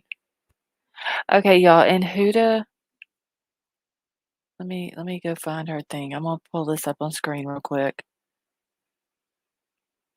Okay, she says, as a therapist, I have to be mindful and professional, but DM and BK, I knew something was up. So they took 8 hours to call the police and they called the friends first.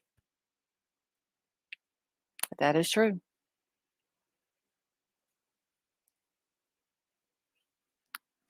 So it's a lot of people have questions about it. Yeah, Big Al, it was thunder. It's starting to do bad here again. Like I thought that the storms were over with, but Huda, I don't understand why they call friends first. That's what I don't get. Eh, you know, did they call the friends because they really truly thought that that one of them were passed out, one of the like Ethan or whatever was passed out, or did they call the friends to contaminate the crime scene? That's what I don't understand. And yeah, we're not picking on Dylan or nothing like that, but we do have questions. Check Twitter messages. Yeah, y'all are probably gonna hear thunder a lot for a little while because it's lightning really bad. Okay.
Okay, can y'all hear me?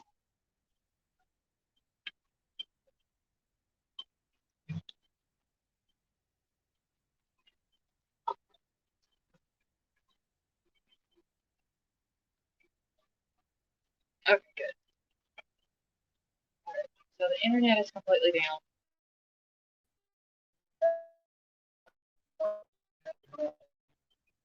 Alright, so Troll is saying that after this storm goes through, then we should be good, just nothing but rain, but the internet is like literally completely out. So, yeah, it's completely out. So I'm on my phone right now, so I don't know if I'm gonna have a good connection. Now I'm robot. Is it still robotic?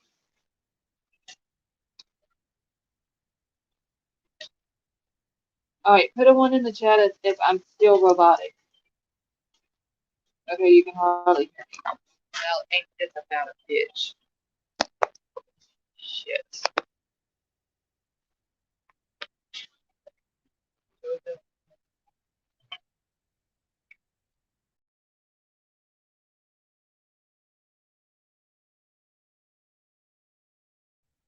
Okay. Yeah, B, I'm on my cell phone now. Okay, so nobody can hear me?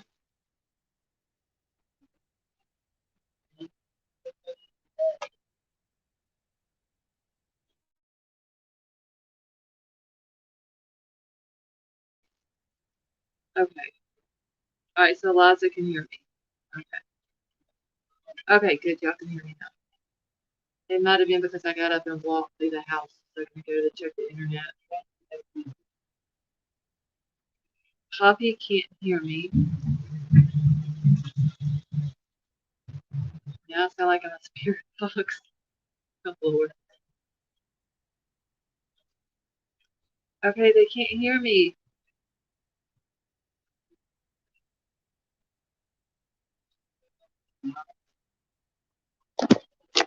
Okay, can y'all hear me better now?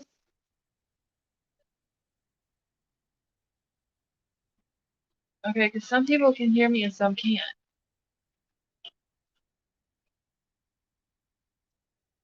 Alright, well, I just unplugged my headset out of my phone.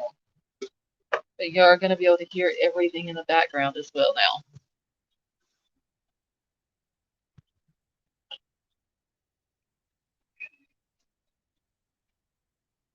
Alright, so the sound is better. Alright, well, y'all are going to be able to hear everything, but wait, maybe my internet's back up. Give me a second. Let's see if I can get back into my computer.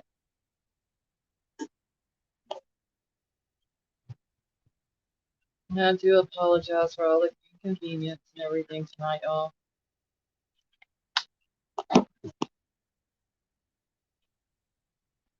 They can't hear me. And the citizens, some people were saying they weren't able to hear me.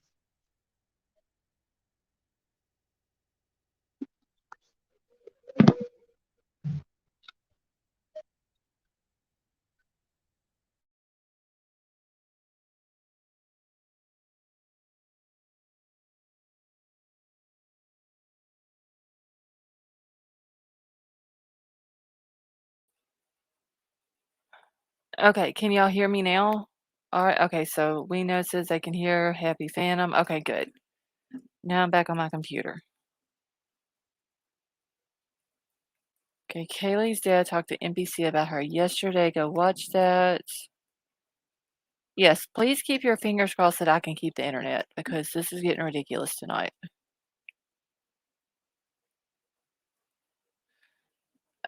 I can hear you fine in Australia. Think you must have got lost.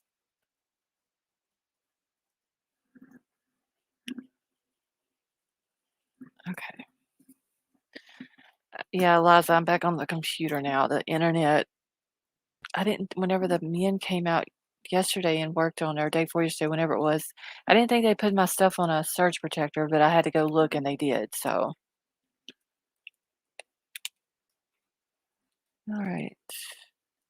Let's see. You don't have to feed that hamster running on the wheel to keep the internet going. It's just the internet is so bad here. I'm gonna have to get new internet. It's ridiculous. All right. I'm gonna try to play some videos.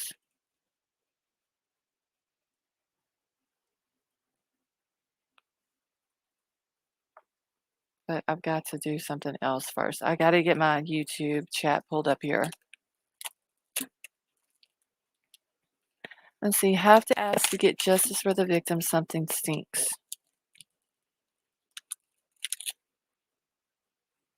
Oh, White Widow baby. Email for me.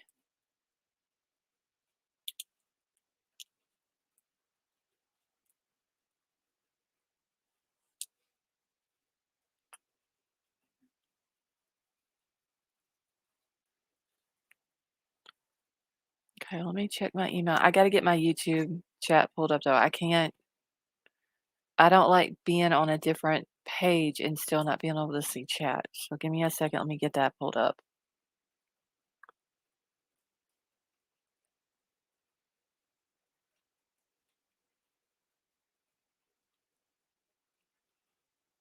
Oh Lord, just so you know.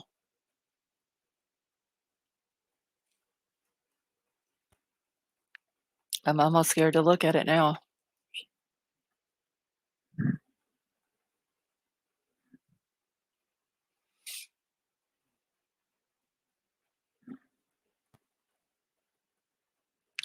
All right, so now Milo wants to be nice and come over here where I'm at. What? Oh my God. Can y'all still hear me?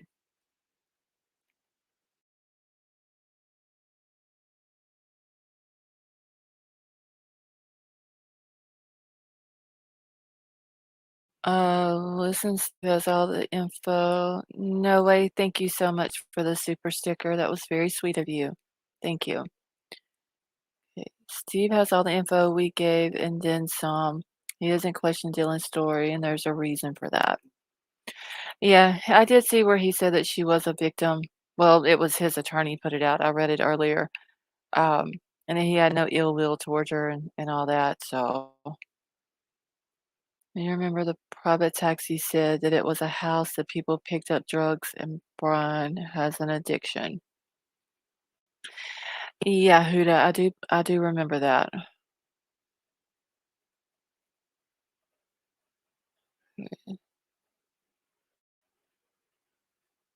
All right, I'm just trying to get through.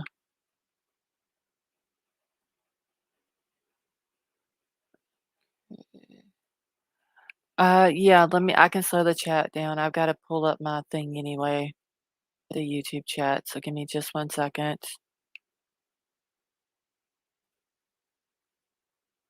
I'll go do that. Chat. Close this.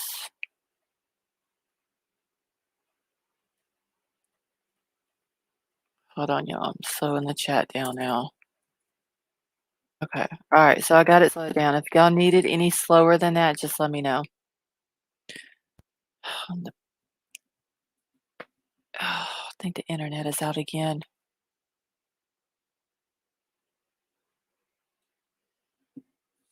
Okay, Poppy, I will.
Okay, can y'all hear me?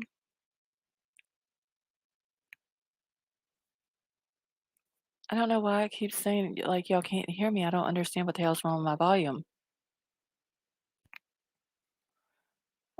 Okay, Yorkie Mama came. Okay, good. So, White Widow Baby, I just got your email, and that's perfectly fine. If you need any help, just call me. I don't know what I can do from here, but let me know.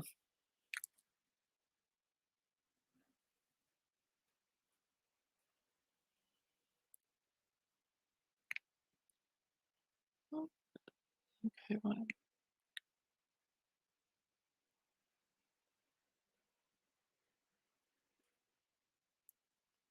hold on one second. Hold on, y'all. I gotta find something in chat.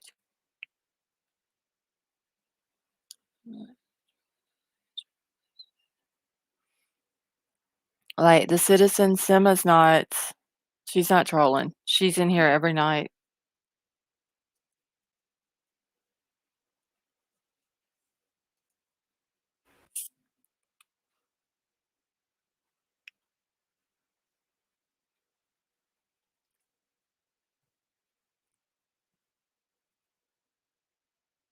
Okay.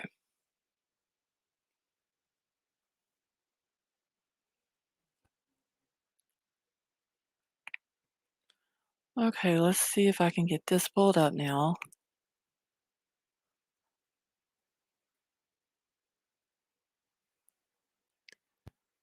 Yeah, Simma's been in here.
Okay, can y'all hear me?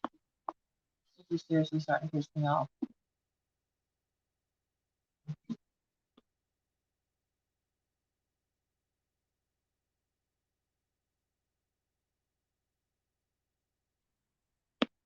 Hold on.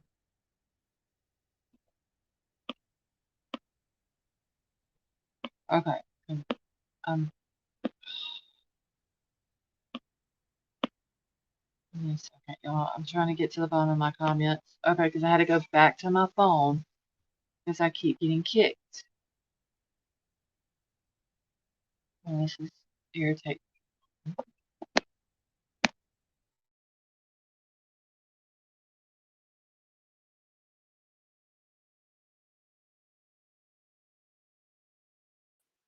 All right, I'm back now.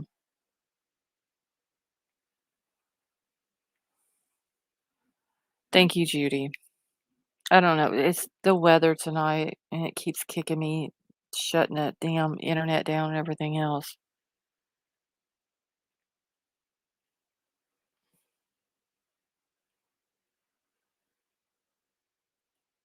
One second, I need to enter something back.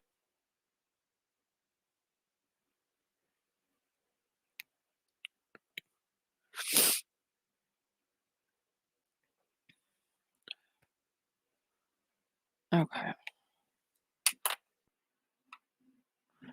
All right. Let me see if I can get this to play now. And this one came out, let's see,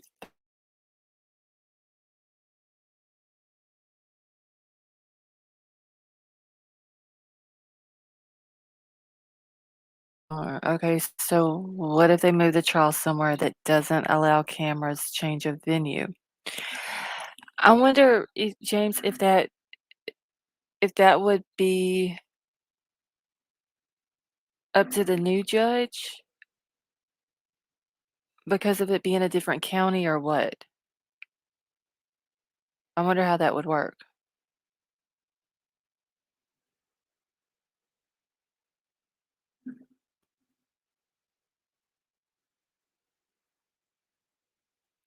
All right, so let's see if we can get this to play, y'all.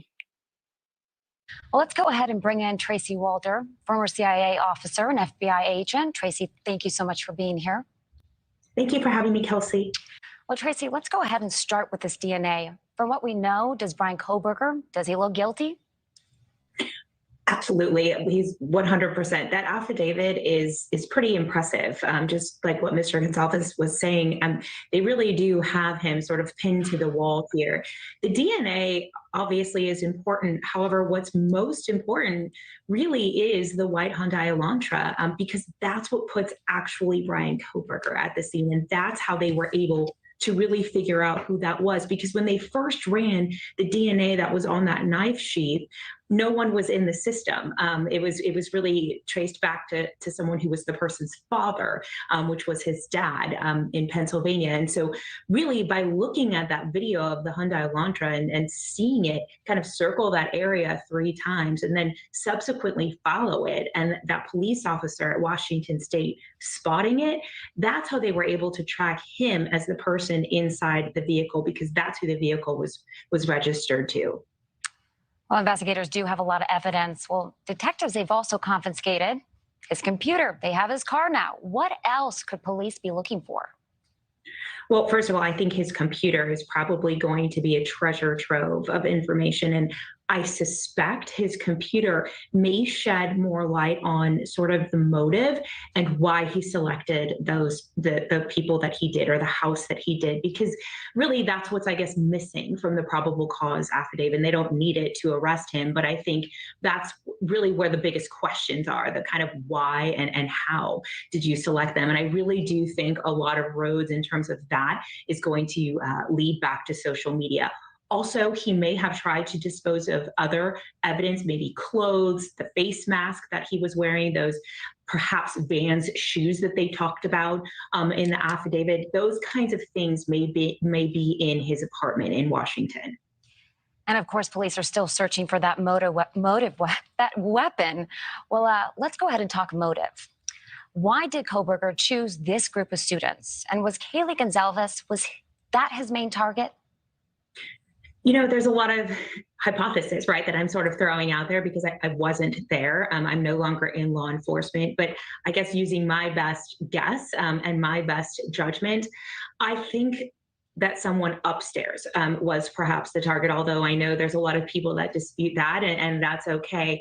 But I guess really going back to what Kaylee's father said, and I said this from the beginning, he didn't have to go upstairs. And that's what's sort of mystifying to me, because that's obviously highly risky, right? If he entered in on that second floor, which we know that that's where he entered and exited from, why go upstairs and create more noise potentially? And so I guess that's kind of what I think based on the information that's available. Well, based on the affidavit, do you believe that this attack was premeditated? I personally do. I think when you look at those 12 cell phone pings that the affidavit mentions that were around the area, you know, in the 3 months prior to the crime itself, I do think that was him perhaps, you know, scoping out this location. And, you know, quite frankly, he may have gone to a party at this house and familiarized himself with the floor plan. You know, we don't know, but I absolutely do believe that this was premeditated. I think the affidavit does a really good job of laying that out. And really the question we are all asking, do you think this was Kohberger's first kill? That's an excellent question. And that's one that I've been thinking a lot about. Personally, yes. And the reason I say that is because of the amount of mistakes that he made, especially being a student of criminal justice. I think there are things that he did that are, in my opinion, quite surprising and quite suggests that this was perhaps his first kill. Leaving the knife sheath. I mean, that is a huge no. Also, using your own vehicle in the commission of a crime is also unusual, for, I guess, more seasoned criminals. And also the idea that he had that 2-hour void of his cell phone, and then he had those 12 cell phone pings before that. I would have suspected someone using a burner phone or something like that. And so, that's what it all suggests to me. Thank you for watching. Go to News Nation now. Okay. Let's see. Can the mods drop the link for iPhone, please? For Small Town Girl. All right, give me 1 second.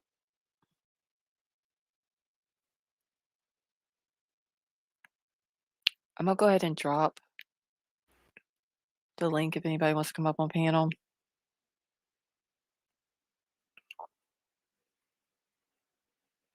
Let's see. He entered from the balcony. Ezekiel on the 13th. I'm just catching up real quick, y'all.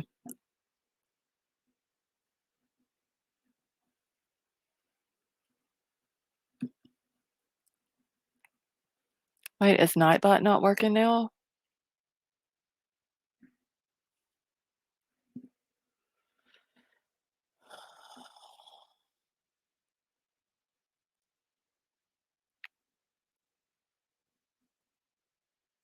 Hey, King Scarlet, how are you?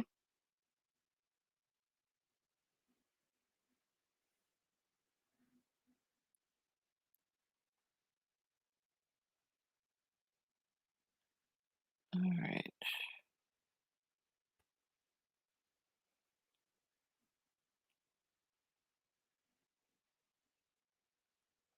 Okay, it is working. All right. Let's see. All right, let me bring Ray up. Can you hear me? I hear you. Can you hear me? Yes. How are you? I'm doing good. All right. So you got an opinion about all of this, or a theory, or just anything about I it? just think about the evidence that they have. I think about like the single shoe print that they couldn't see, but they used that black on and was able to see. Mm-hmm. At least they put out that they found one shoe print. I would assume through that there would be more than just that one shoe print. There would be a trail. Right, but I wonder. Okay, so I'm wondering if the one shoe print that they put out in the affidavit about it being in front of her door. I wonder if they just put that in the affidavit to prove her story. Yeah, but if he was that close to her door, wouldn't he see her? I would think. I mean, unless she just had the door cracked. Yeah, and then how could she point out bushy eyebrows and not see his broken nose? That nose has been broken since like 2011. Well, they did say that she said that he had a mask on that covered his mouth and nose. Okay. So I'm wondering if it was one of the masks where like everything on his head was covered except for his eyes. And that's all she could see, and that's maybe what stood out to her was the bushy eyebrows. Yeah, I think it was one of those half masks though, because if his head was covered, it would cover his eyebrows. I'm wearing a beanie right now, and my eyebrows are covered. Mhm. Because they have the somebody I showed it last night. The kind, like when you pull over your head. Okay, Mar, have a good night. You can pull it over your head and it just shows, I want to say they're like a ski mask type thing, but it covers your mouth, your nose, part of your forehead, and all you see is your eyes or whatever. I mean, it could have been something like that, or it could have been, that it wasn't covering, it was just like the Rona mask. Yeah, well, I have one like that, and it covers my eyebrows as well. It only has like a slot just for my eyes. Mm-hmm. IML, how are you? I don't know. I wish they would give out more information, but And then, like I put out before about the DoorDash, he drove in front of the house several times in the front before he went to the back. Mhm. Yeah, I'm wondering if DoorDash dude and Smile Town Girl, thank you so much for becoming a member. Welcome to the family. I'm wondering if the DoorDash guy, because he did talk to police, I'm wondering if there might have been something that he saw that night, and he told law enforcement about it. They just didn't put it in the probable cause. I think they have a lot more evidence that they didn't put in the probable cause. They just put in enough to be able to get the warrants. Right. Yeah. I mean, because there could be more stuff that Dylan put in there that they just didn't, um, that they haven't put out to the public yet. Hey, And Deal. then, I'm sorry. Go ahead. no, go ahead, say hi. No, I was just saying how to deal you fits. That's it. Yeah.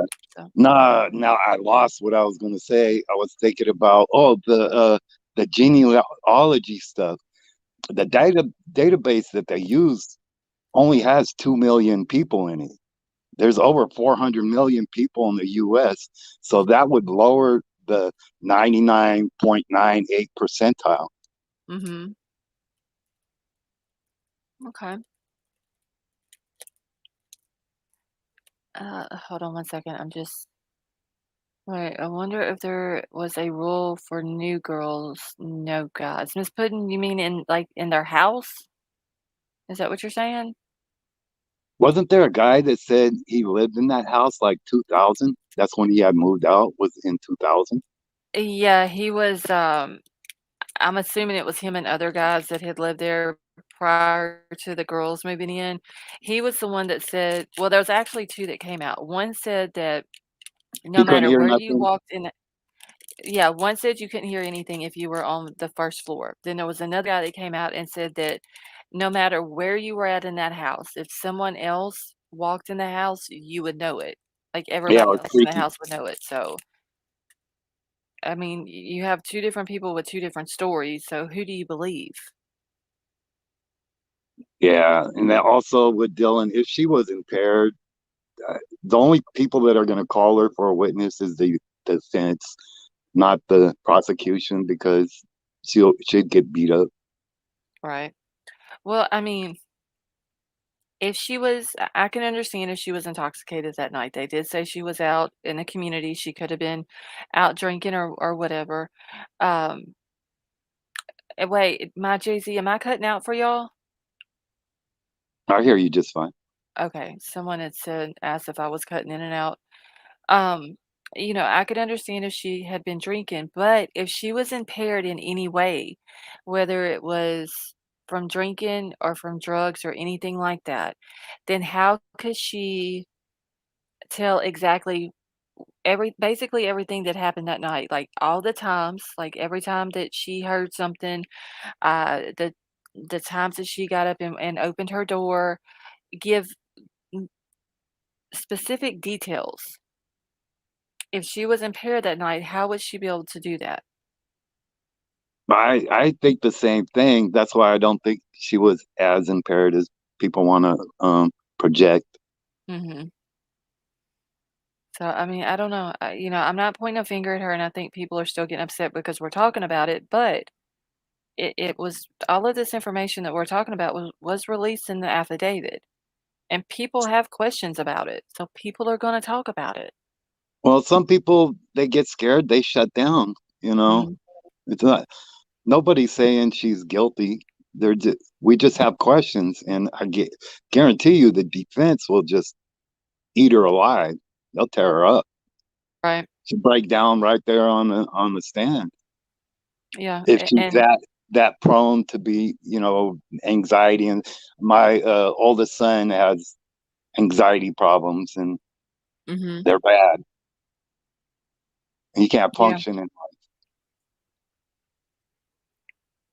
I mean, I can get it, her being scared, but at that time, when she saw the guy, she didn't know that anything else had happened in the house as far as the murders are concerned. Unless she walked in on the murder happening and he didn't know that she did.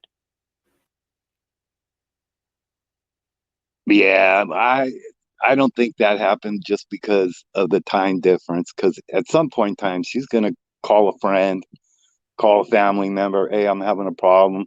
Somebody in that time, you're not going to just lock your door and pass out instantly. Yeah, I that's what I have a hard time with. She didn't call, like, she saw this guy 4 o'clock in the morning with a mask on that she didn't know, and she Yeah, how many heard. people wear masks inside the house? Right. But, she sees this guy, she doesn't know him, he has a mask on, it's like 4 something in the morning, and she claims that she heard someone say, "Someone is here," and then she heard crying coming from Santa's room. Okay, she sees the guy, let's just say she gets scared, but then the next morning, the same morning, 8 hours later, they think that Ethan is unconscious.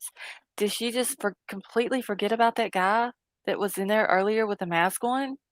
Did she not tell Bethany, "Hey, I kept hearing funny noises last night, and I opened my bedroom door, and this guy was walking towards me and went out the back door, and I don't know who he was." Like, that's what I'm having a hard time with as far as her story. I'm not saying she had anything to do with it as far as the murders are concerned. I just have a hard time with her story.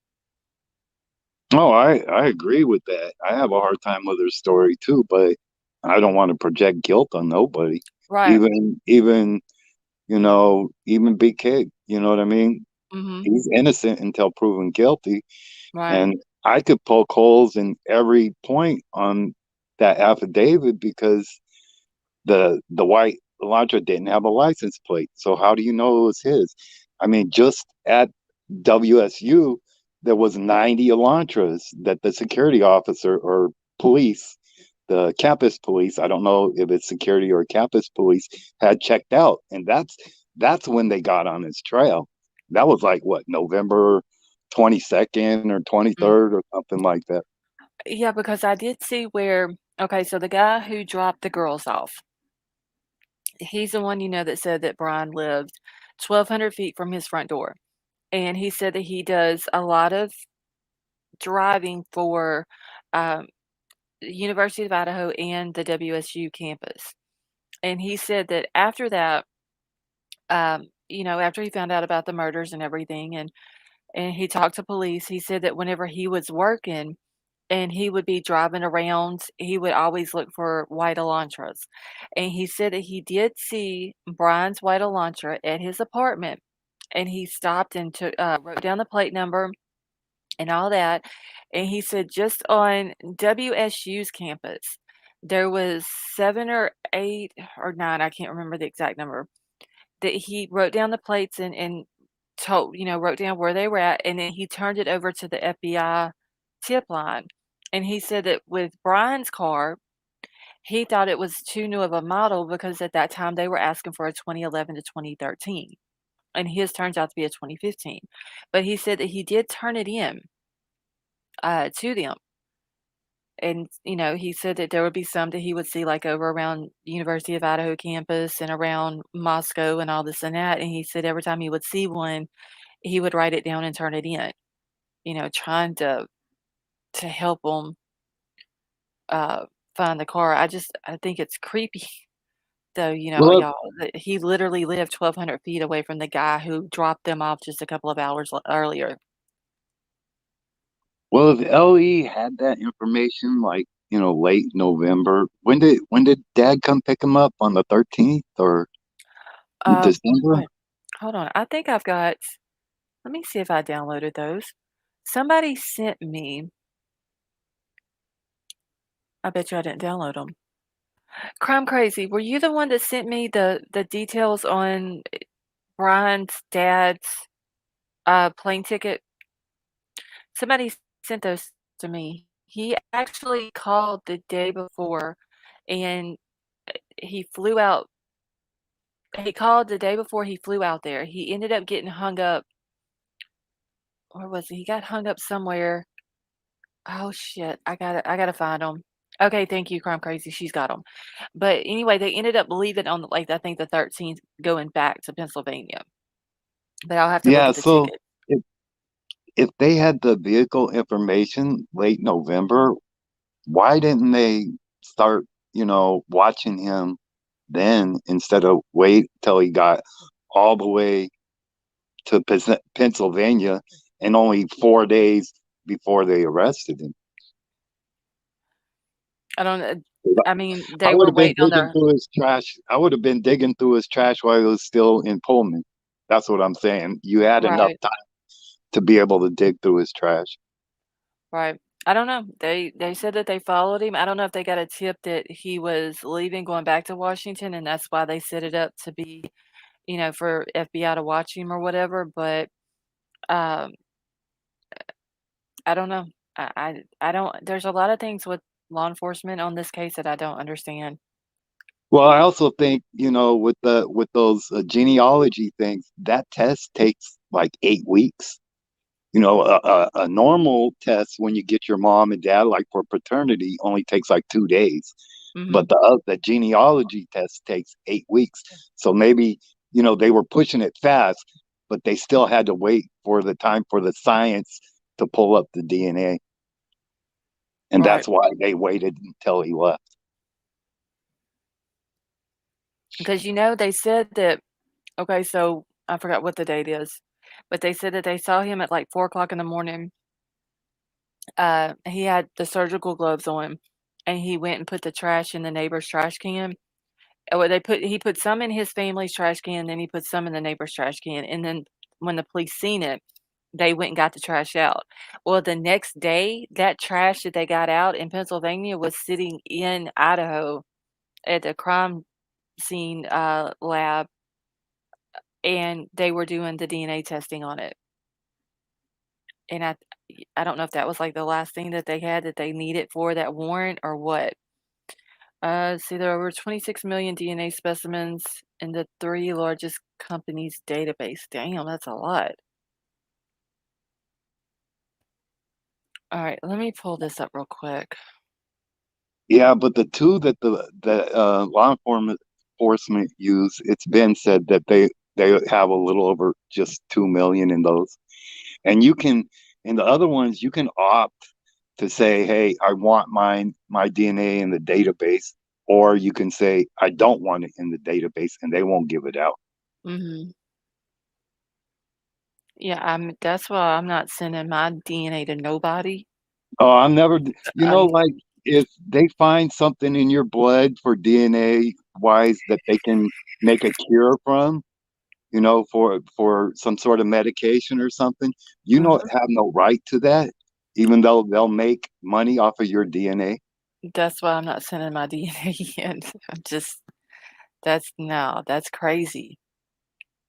All right, let me get these pulled up here because my husband just sent me two different a picture of two different masks that he possibly could have been wearing, or two different types. I'll say that. One is like a Rona mask. Well, they got those hard masks like you wear with dirt bike riding. They have a Mhm. hard half mask that covers your nose and mouth and leaves your eyes. All right, let's see. Let me get it pulled up here. Okay. I can't see when it gets pulled up on the screen, but all right, hold on. Big Al, let me grab a link. Okay.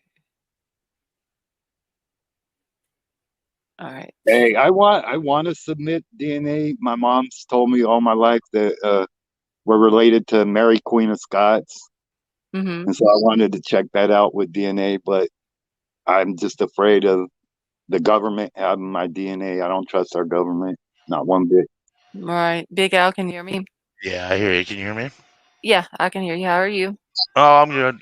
Say, Ray, I just wanted to let you know. I don't know if you've seen any of the news that's come out in the last 4 weeks about the DNA databases, but they've proved that all of the major corporations are sharing that information with the FBI. Oh yeah, well I just know All of what them, I whether you saw. opt in or opt out, doesn't matter. They're sharing the information. It's been proven. The documents are out there. It's been coming out over the last 3 weeks. So you They've don't even been have to give nope. You your can consent? opt out. You can opt out, and they're still sharing the information Oh Yeah, see, wow. with I the don't trust the CIA, government. NSA, and FBI. It's buried in the See, terms of service. that's why I'm not giving my DNA to nobody because Yeah, but I you mean, you figure the 3 top companies have 26 million specimens. Well, each Mhm. one of those specimens is connected to every person in their family line. Right. So each one of those specimens can represent up to 100 people. That is so So that could crazy. be 2.6 billion strands of DNA Right. that are connected to what they have. So if they got a partial strand that shows a familial match, Mhm. then they probably I'm sure they were following him for a lot longer than we think. Oh, yeah, I don't They were watching this guy way before he left. yeah, they're probably not gonna tell us, uh, how long they've been watching him unless it has to come out in court, but You I know, don't think they're gonna all you got to do is walk around for half a day and think about how many times you leave your DNA behind. Those Okay, cops so can follow him for 5 minutes, and he left a straw, a toothpick, a napkin, touched a door handle, used the bathroom.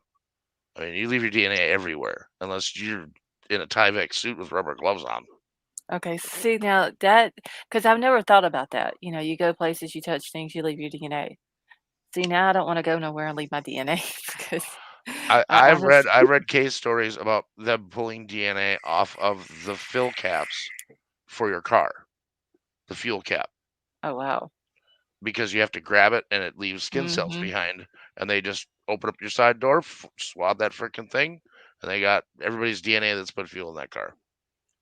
That is crazy. I mean, our DNA is everywhere. That's why some of the things in the last few years that have come out with medical things is kind of scary because they're showing that some of those things could be changing our DNA. Mhm. Oh, wow. Potentially. Like Yeah. PCBs. Yeah, I mean, there's a lot of different, there's a lot of mad scientists out there in the world, and I really think this guy was a straight up narcissist. I think thought he was way smarter than the cops. I'm in college, top my class. I'm a teacher's aide.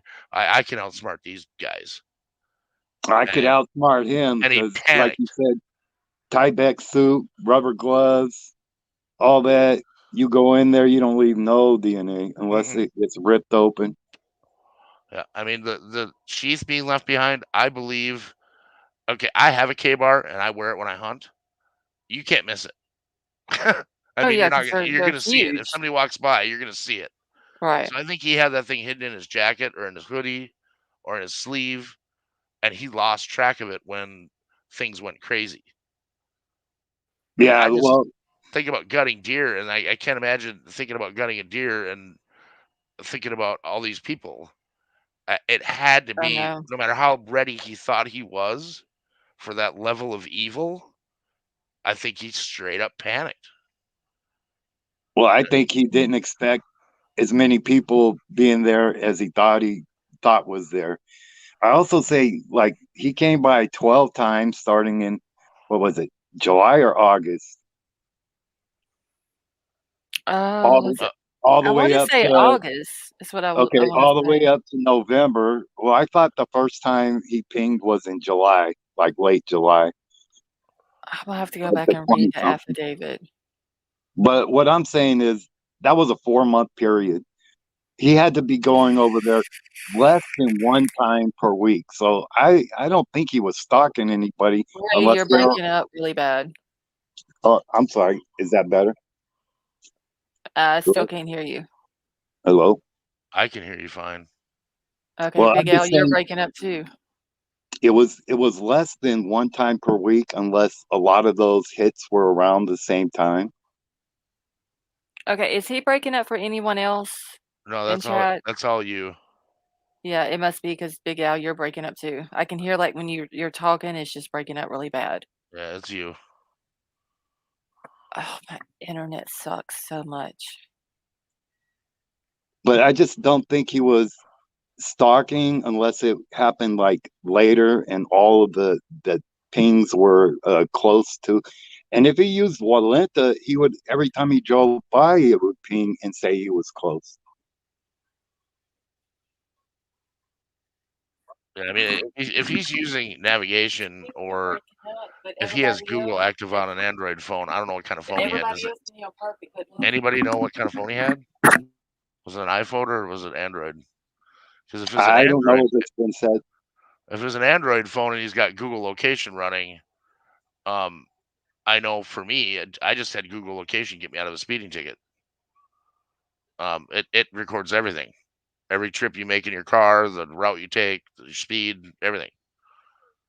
And that's Yeah, something for well, everybody to know, that if you don't want that on your phone, go turn it off, because it's on by default. And I didn't even know it was on. I had it on one of my Gmail accounts that's on my phone. On the other two, it was turned off. well, they'll know for sure. You know, they have all that information. We don't. We're just speculating. Oh yeah, 100%. Okay, y'all, I'm back. Welcome back. Welcome back. I got kicked. It's the Do you internet. hear me fine now? Yeah, I can hear y'all perfectly now, but just a few minutes ago, like, it was like y'all were robotic. Yeah, I was packing out on you. You were losing your connection slowly. It's that electrical storm. Yeah, and I mean, it's not raining right now, but there's another storm coming, so it could have something to do with that. And plus, our box outside is probably underwater again, so Ah, Yeah, that doesn't help. no, it really Can doesn't. you explain why you sound like you're underwater? I just be glad when we can get a different internet, because this is getting frustrating. Like, they some brought all Gilligan. this new stuff out the other day, and it's supposed to help, and it hasn't helped. So Your problem is in the lines, 100%. yeah, They're using old phone lines for DSL that have been there for years, and you're never going to get good transmission over phone lines. Not by today's standards, anyway. all right. Well, I mean, not to mention the whole company just sucks nuts big time. So 15 years ago, your DSL was smoking. yeah, I But mean, now it's it's all relative to the speed of cell phones. We're we so had used to dial up. instant. Oh, I remember AOL on dial-up. Right. We Yep. had dial-up, and 14.4. then you went over to, Ding dong you ding. went to DSL, and it was like you really thought you were doing Oh yeah, something good, and then yeah. You went from downloading one MP3 a day to like 10. right. Hey, I pay for the best internet and it still seems slow. Yeah, mine gets slow at times too, and I'm on fiber. My Starlink is never slow. It's a constant See, speed, never changes. that's what Ever. I'm waiting to get here. Once they release Starlink here, I think that's what we're gonna get. That's why I put it on my cameras, because it just doesn't fail. Right. It's no matter where I am, as long as I have cell phone service, I can get to my cameras. Oh, that's what I It's need. never failed me, and it'll run on my battery backup for like 2 days. Oh, wow. Yeah, it takes no power. Deetra, yes, Starlink is Elon's internet. Poppy, Elon's have a good taking over night. the world. Miss Pudding, I feel your pain with the 20 feet of snow. Oh my gosh. I feel your pain. I am out of room in my parking lot to move snow. I have to pay someone to come in with a loader and haul it out of here, and it's only January 7th. I feel sorry for all y'all who are getting all the snow, honestly, because I hate snow and I hate cold weather. And I just feel horrible for everybody who's stuck in it. We'll put it this way: I have a 2000, I think it's a 2012 F350, and Hmm. the snowbanks in my parking lot are over the roof. Oh my gosh. Yep, and it's lifted. So that's what I'm saying. I hate. I don't like snow because I mean it's just it's dirty and it's cold and it makes It's a the mess. air cold and yeah, it's just I don't like it. I'm And about to get it over with and get the hell out of here again. I think I might go back south. but then whenever you get south and the winters down here aren't bad, but then you have the humidity during the Yeah, summer. that's what I hated about Florida. Yeah, that's Was the it's humidity. horrible. Yeah, here in California, it's just straight hot, dry heat. Let's see, the humidity here though, it's like oh my God. Like this past summer, it got so bad here that if I couldn't even breathe whenever I went outside, it was so hot. Oof. It's that bad. Yeah. And Fern said, "In gators." Oh, too funny. Yeah, I think this guy really thought he was smarter than the cops. Yes. I really do. Yep. I think he's that much of a narcissist, and I think that's what's going to get him burned. Oh yeah, that's why I'm wondering if he's gonna take the stand to tell his story his way, because he's in his mind with the narcissistic ways that he has and the controlling ways, he's gonna think that nobody else can tell the story the way he can. Right. And so I'm just curious to see if he's gonna take the stand and, try to tell it. It would I would surprise tell me. him not to. I'm sure his defense team is going to tell him not to take the stand. Unless Yeah, it's a but last ditch effort. Someone in chat earlier said the only way this guy is getting off is on some wicked technicality. And I forget who said it, but they're spot on. The only way mhm, this guy's getting off is if there's a wicked technicality. Well, I okay. say I could poke holes in everything that came out because the car doesn't have a license plate. How do you know it's my car? Do you see me in there? That footprint, unless they have the shoe to match the footprint, how do you know that's my footprint? The Right. DNA is the only thing that they would have trouble getting around, but they could still, throw something out there. Well, He sold the knife to somebody else. yeah, I mean, he could have very easily said, "Okay, well, It was I sold stolen. it was stolen, or I sold it to someone else," and, maybe it would, because there's a lot of people who hunt in Idaho, and he said, he could very easily say, "I sold it to someone who hunts because they needed a knife like that," He and, could. and of course his DNA would still be on there, and if that's all the DNA they got was that one little spot on the snap, Yeah, it's then gonna be he hard to prove But anything. here's the thing: yeah, he could it's run with that, reasonable doubt. Now, why would his cell phone be in the being in the same area. area as a knife that he sold on Facebook Marketplace to some random person that he doesn't remember and doesn't have their information? Okay, so Well, let like I me said, if he drives up and down Walenta, that's gonna ping close to the house every time he drives up and down Walenta. Well, Other right. what than they're the gonna time he do spent an hour there. if he had Wi-Fi on his phone, it pinged off every Wi-Fi router on that street, That is true. and they Because I will was get that wondering information. I I'm was wondering, telling you. like, okay, so whenever they're saying in the affidavit that his phone is pinging off of the resources that, the house are pinging from, so what is that how far out does that resource expand? Like, how many feet, miles, whatever from that house or that area? So, yeah, like, he could very easily say, let's just say it pings all the way across the campus to, what's the road? Not Farm Road, Pullman Road that goes, and goes into Washington on the other side of the campus. I wonder if it goes that far out. Is it like a mile? Well, here's what they would do in my opinion. We've had to do with trucks. I don't know if I ever told you about my background, but my background is in GPS tracking. I think you did Yeah, like a while that's back. what I did before I retired and bought the bar. And anyway, they would look at the cable company or the internet provider in that area, and they would subpoena all of the built-in Wi-Fi records, and they would be able to build a timeline from when his unique address from his phone pinged each one of those open wireless routers if his Wi-Fi was on. Now, if his Wi-Fi was off, you're not going to get that. But if he put it in airplane mode and left Wi-Fi on, he Mhm. would still be pinging over Wi-Fi. Okay. So Yeah. there's, I mean, all they got to do is it's one warrant to the cable company. Here's the unique address we're looking for.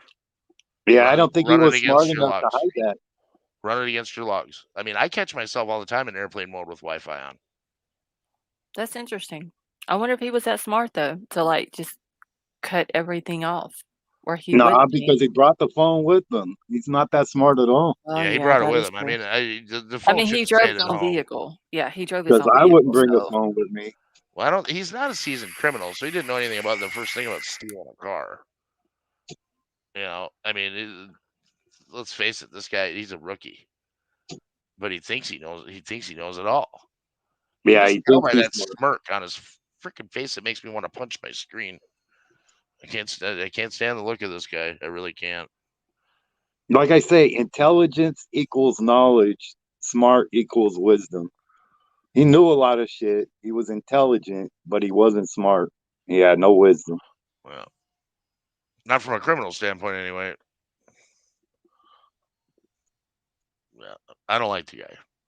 Like somebody said in chat, the only way he's getting off is on a wicked technicality on that DNA. If how they collected it, somehow they can put a hole in that. That's the only way they're getting him out of it. The DNA is the nail in the coffin, in my opinion. Or if it was a setup and somebody that knew him, that knew Dylan, you know what I mean, that knew a whole Yeah. circle of, and they planted that during that time, because I kind of believe if they only found one shoe print, somebody cleaned up. Well, that is the weird thing. The one thing that I noticed is that late phone call to the cops is weird. I just not calling until then was strange to me. Okay, Taking I'm that back long to again. welcome back. Again, Taking that long to get a hold of the cops still kind of leaves the hair on my neck standing up. I just That find it hard to believe that that kind of thing happened, and it took that long to find it. I have a hard time with the 8-hour time span between her seeing him and him walking out the back door and her calling. I have a huge problem with that. Yeah, I do too.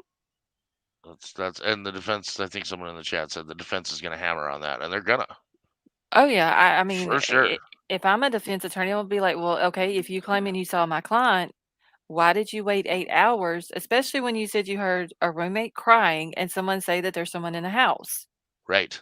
Why did you wait 8 hours to call when you should have called right then? Even if you're scared, lock your door, stay in your room, get your phone, and call somebody. Even if it turns out to be nothing, at least you're being safe. And, Yep. you know, Amen. And because with regards to those recordings, if that really was going on, you don't think anybody was hearing that? that's another thing. I have a problem with it. Another neighbor would have had to have heard that. Right. also with the recordings, I would think there would be longer amounts of noise, at least 10 minutes or 5 minutes worth of noise, not just, what was that, like a minute I or less? think I think the video was between 2 and 3 minutes. Okay. I mean, he had to be running from room to room if he got that done in 5 minutes. Right. I mean, he had to be literally sprinting. Also, with the sheath, leather will take fingerprints real well. So if he had left biological DNA just on the snap, I would assume there would be a fingerprint somewhere, Well, because he that probably oil. wiped it down, but and the DNA is probably there from previous use. He's probably some sicko that sat there and played with the knife for 3 days before he went and did it. With his bare hands, and then wiped it down. And he had to be proficient to do all that in the time frame that we're being told. A knife's not a Within simple weapon to use less to than kill 20 somebody. minutes. I mean, a knife is not a simple weapon to use to kill somebody. It's not. It's not as That's easy as pulling the very trigger on a gun. That's very up close and, like, you're Yep. literally within arm's length of the Yep. person that you're trying to murder. Yeah, you got to be on top of them. And you've also got the fact that you've got to try to fight this person if they're fighting you without cutting yourself or Mhm. injuring yourself, but you gotta do what you came there to do in the process of it. It's like a lot of There's a lot of mental hoops that guy had to jump Right, through to get this done. I right, mean, it was so brutal and so horrifying. I just have to think that he just panicked, and that's why there's living people still in the house, because he panicked and he wanted out of there. right.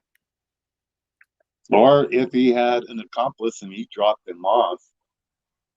I And mean, he an went in. accomplice is a possibility. I mean, there's nothing that says that it's not. I haven't been able to put anything together personally that kind of points that direction for me, but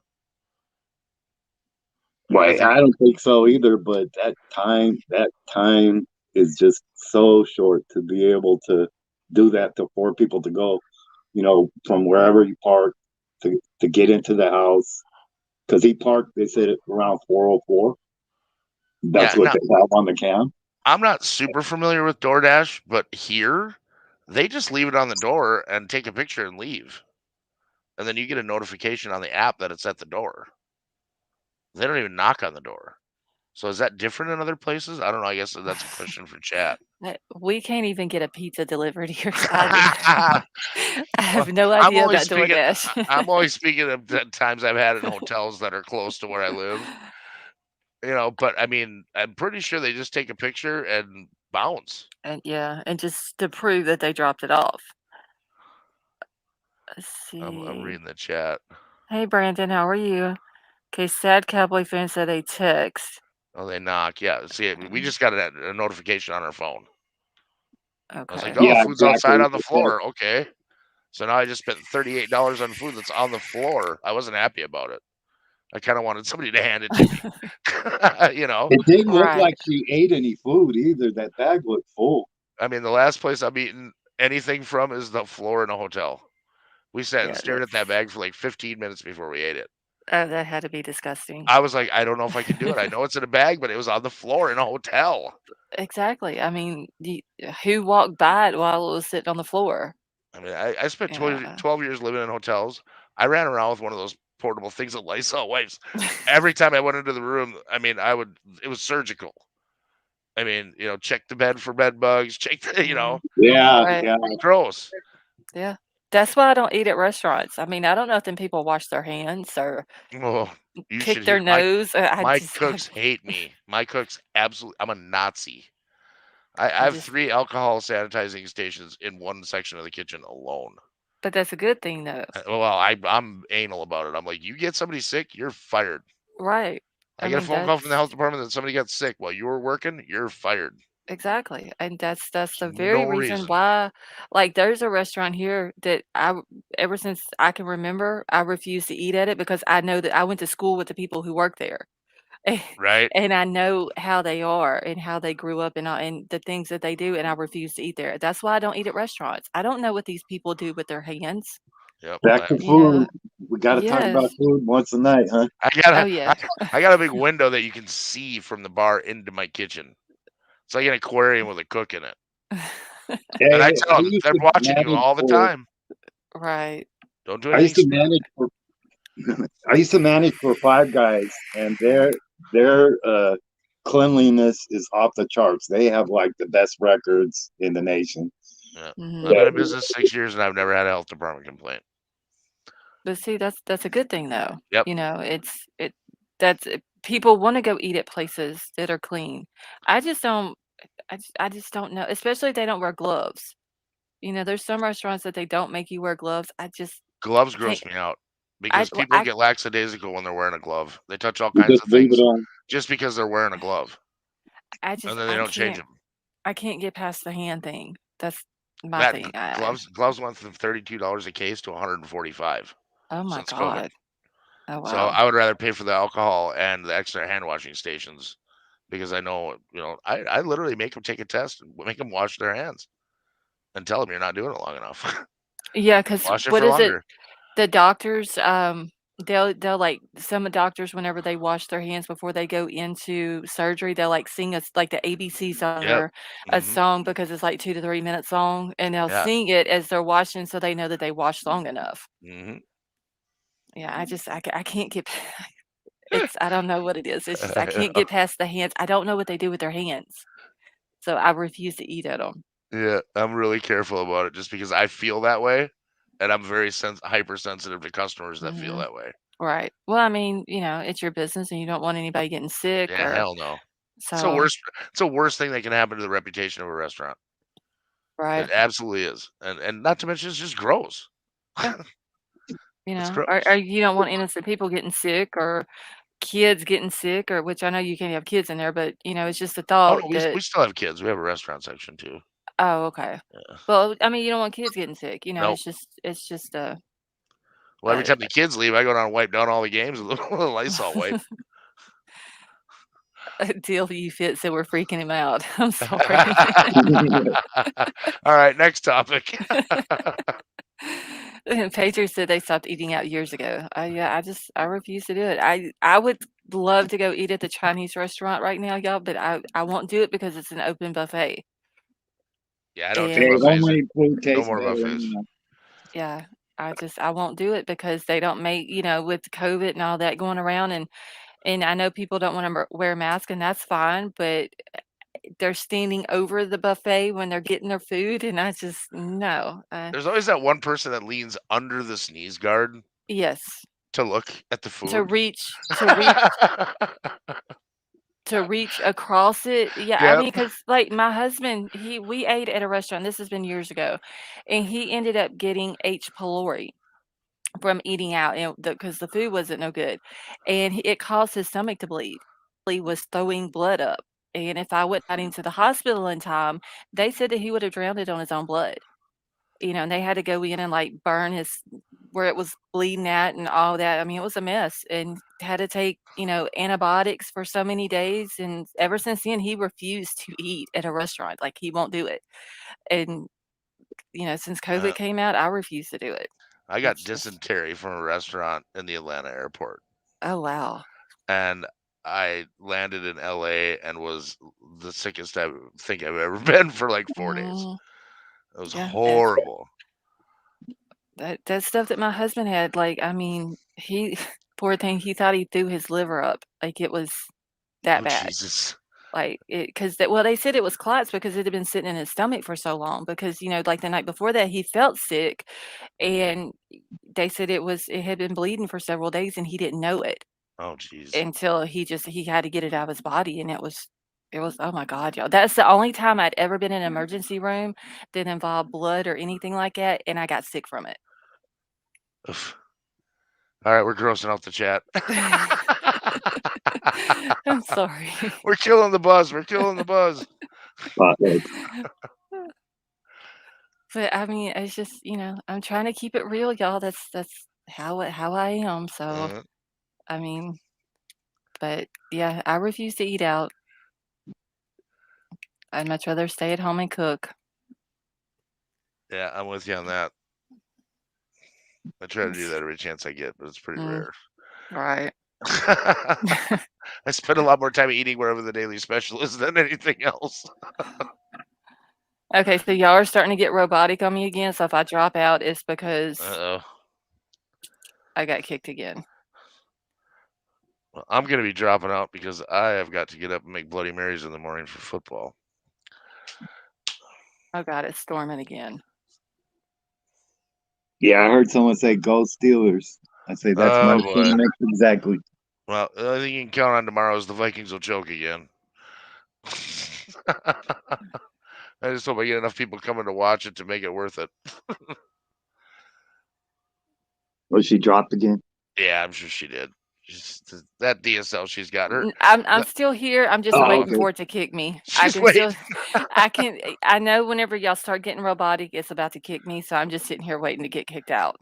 Yeah, that phone pedestal sitting in a pool of water is about as bad as it gets for your connection status. I think I would probably point that out to her that, hey, maybe we should raise this up a little bit since it's constantly underwater. But they're probably out of line. That's why they can't raise it up.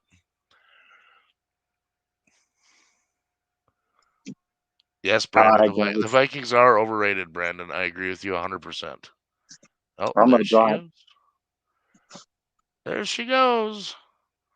Swinging for the fence. Bravo, I agree. That bag in that picture looks full.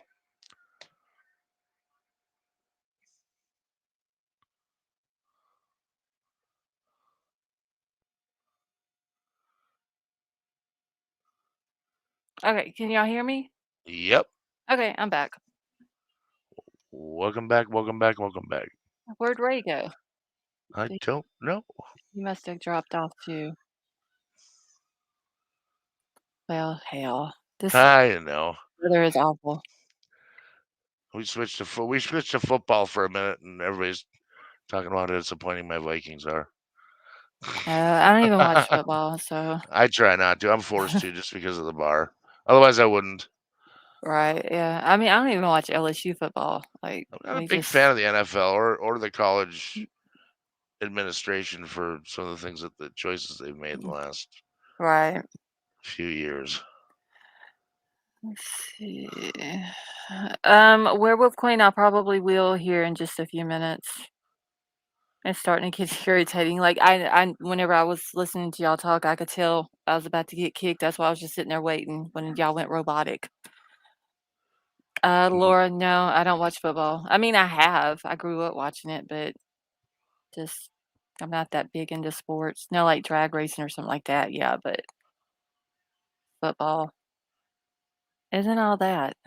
Oh, there's a roll call. I am in northern Minnesota, up by Canada, eh? Okay. Oh, wait. Let's see. Pamela, you're from Louisiana? Uh, okay. Denver. What part of Florida? Paige, I'm in Louisiana. I don't know why everybody thinks I'm from Florida or Mhm. Texas. Well, you sound like you're from Texas more than Louisiana. Yeah, that's what somebody else said. I sound more Texan. If it was a blind thing, I would say Texas before Louisiana. Oh, really? Yeah, for sure. Yeah, I'm not far enough down in Louisiana to get the Cajun accent. Well, that's a good thing because you can't understand a word those sons of bitches say. Great people, but man, they're hard to understand. Oh, they're like South Louisiana, they have the best locals, I Oh, think, they of they slip everywhere. in and out of slang, and you're like, "What the hell did you just Yeah, say?"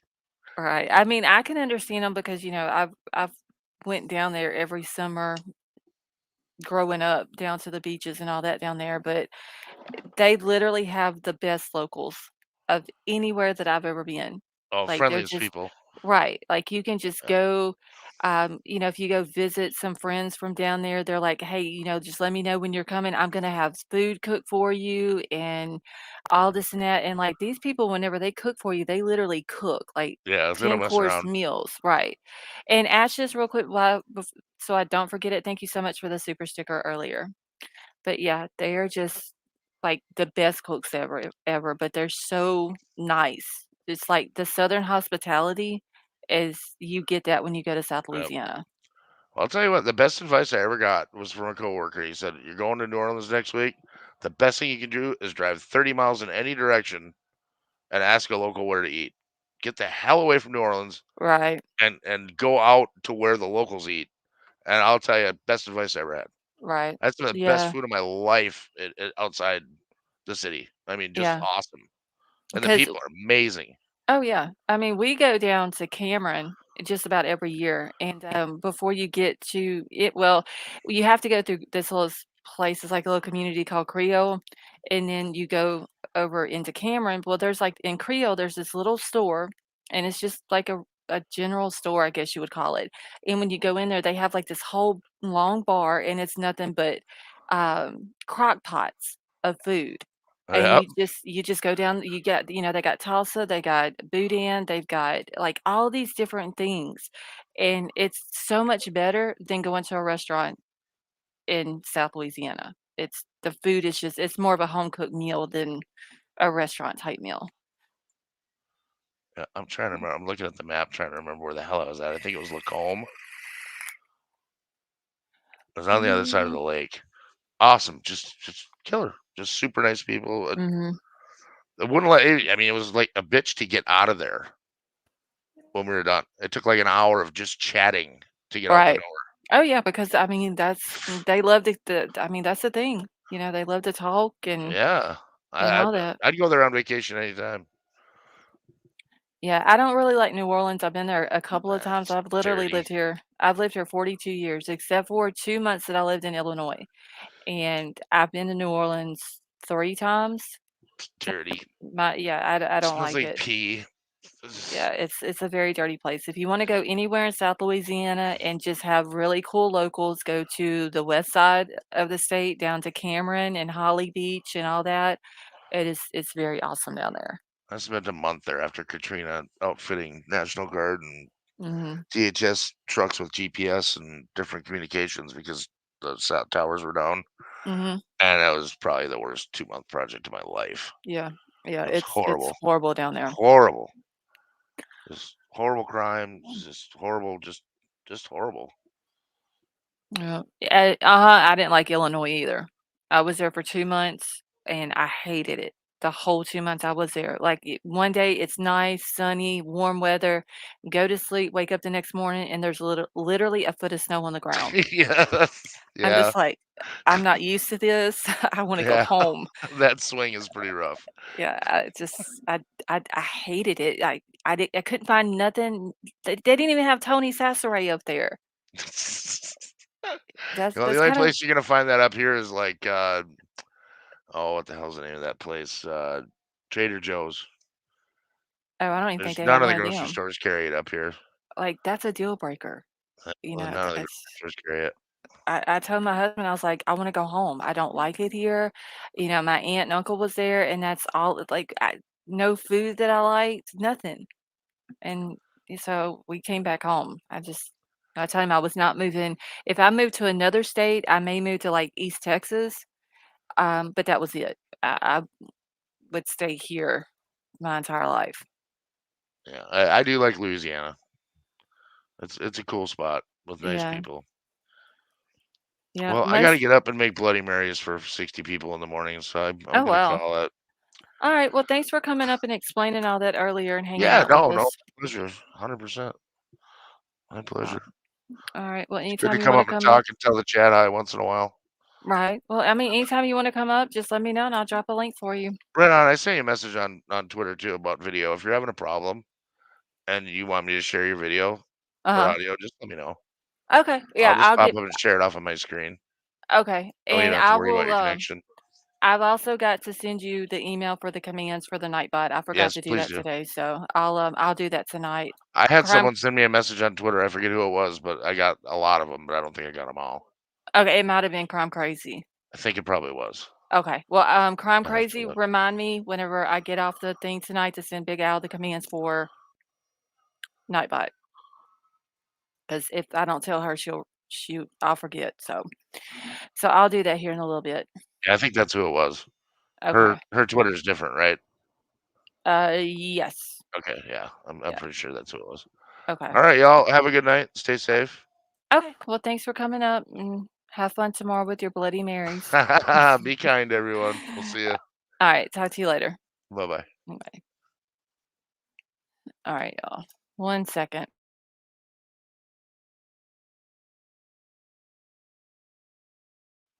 Okay. Alright, let me catch up. Emerald Queen, have a good night.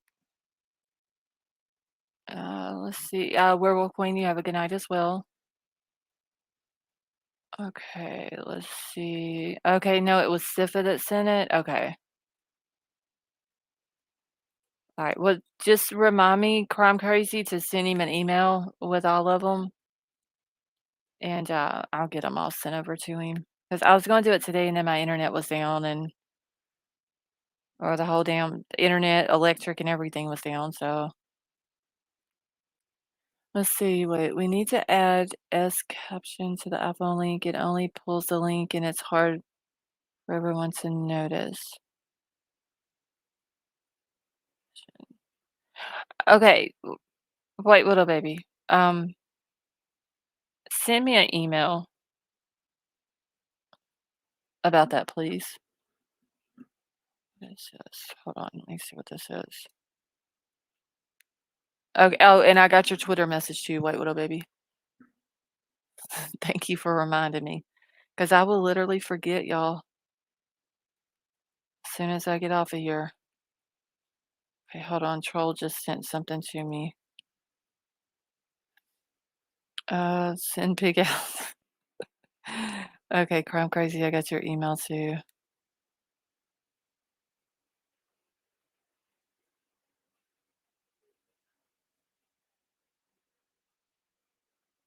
All right, let me pull this email up real quick. Reminder email. Thank you, Crime Crazy. I just seen it. All right, let me see what. Hold on, I need to mute for just a second.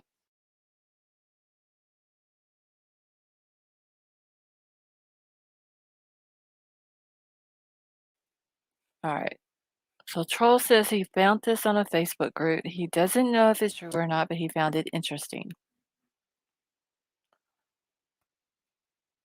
And did I literally just download that 3 times to my computer? The hell?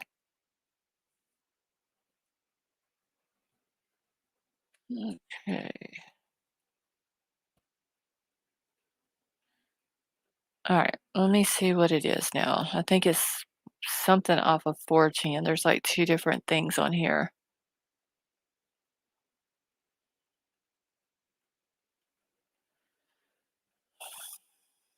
Okay.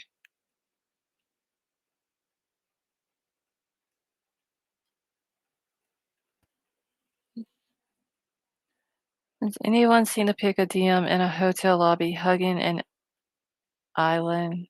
Wait, oh, hugging a man that people are saying looks like BK. No, Paige, I haven't seen that.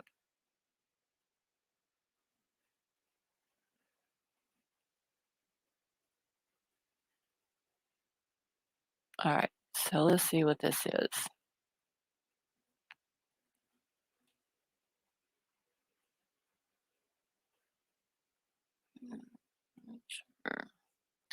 All right, so it says that whoever posted this said that they saw it on 4chan. I'm in a serious rabbit hole. I do not know how they corroborate this, but found it interesting and slightly plausible, especially since the bag of food was still on the kitchen counter. Okay, so I got a question about the Xana's DoorDash bag. Wasn't there a picture somewhere that someone took from outside of the house through a window that DoorDash bag was sitting on a table? I would assume in the kitchen area because it was a picture of the DoorDash bag, a clear cup with some kind of drink in it, and then they were talking about the the bowls with cereal still in it and all that. Because I don't think that DoorDash bag was originally on the kitchen counter in the pic like it was in the picture that I showed.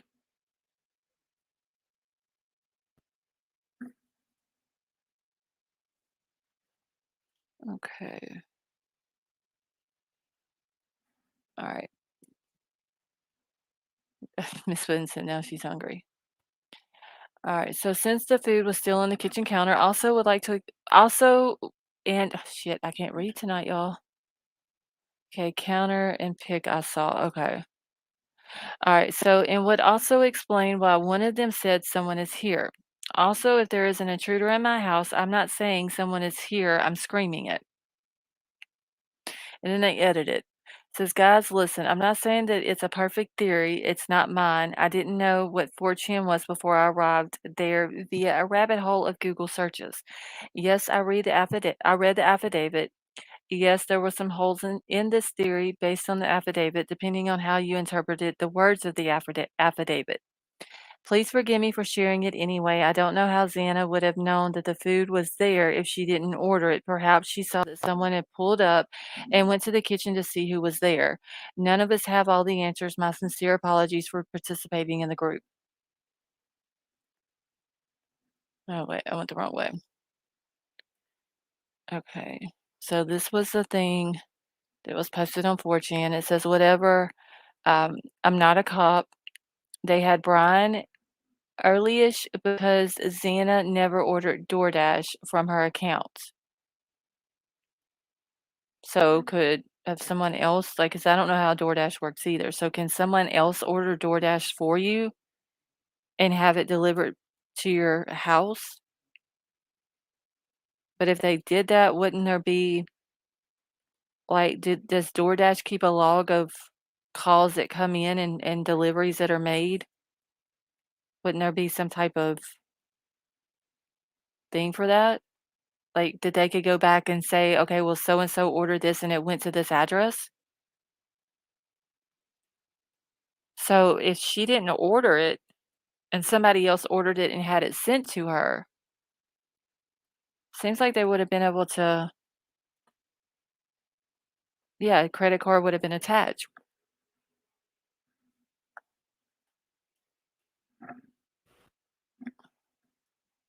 Give me 1 second.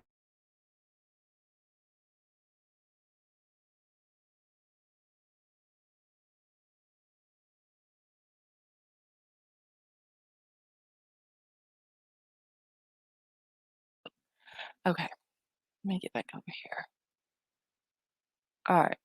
So it says that they had Bryan early-ish because Xana never ordered DoorDash from her account. The food from Jack in the Box, a regular order of Xana's, was ordered on a brand new DoorDash account created the night of 11/8. The only payment method on file was a $50 DoorDash gift card that was purchased in Pullman, Washington in cash about 2 months prior. So burner phone has not been recovered.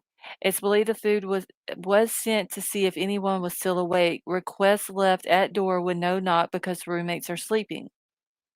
Then how did she know that the food was there? Only seeing Xana in what appeared to be a dark, empty house of sleeping roommates, he chose that night. Okay, so they're saying that a brand new DoorDash account was created on the 9th of November the 8th. Okay, the only payment method on file was a $50 DoorDash gift card that was purchased in Pullman, Washington in cash about 2 months prior.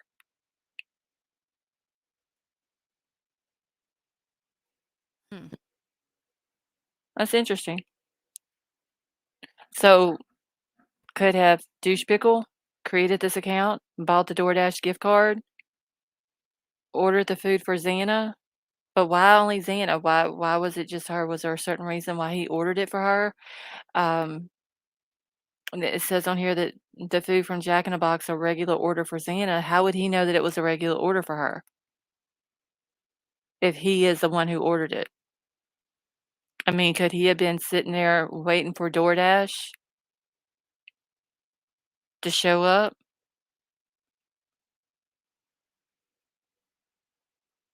That's weird.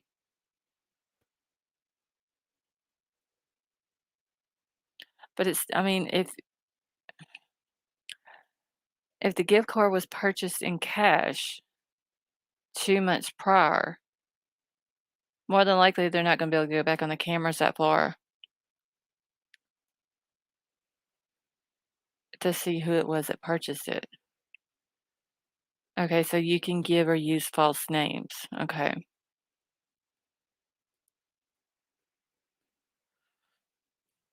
This is crazy, y'all.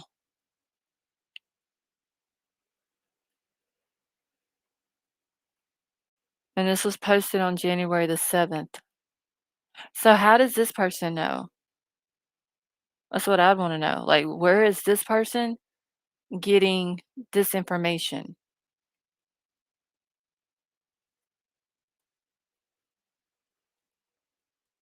Because I'm just I don't know.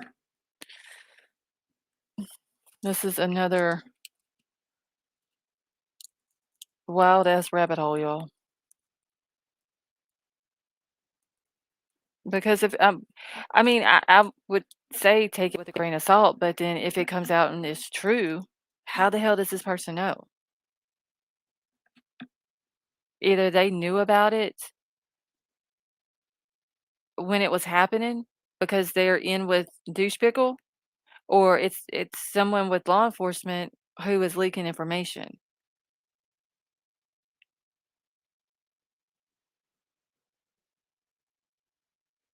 Because they don't just come out and blame douche pickle for doing it. They just say that that's how it was done.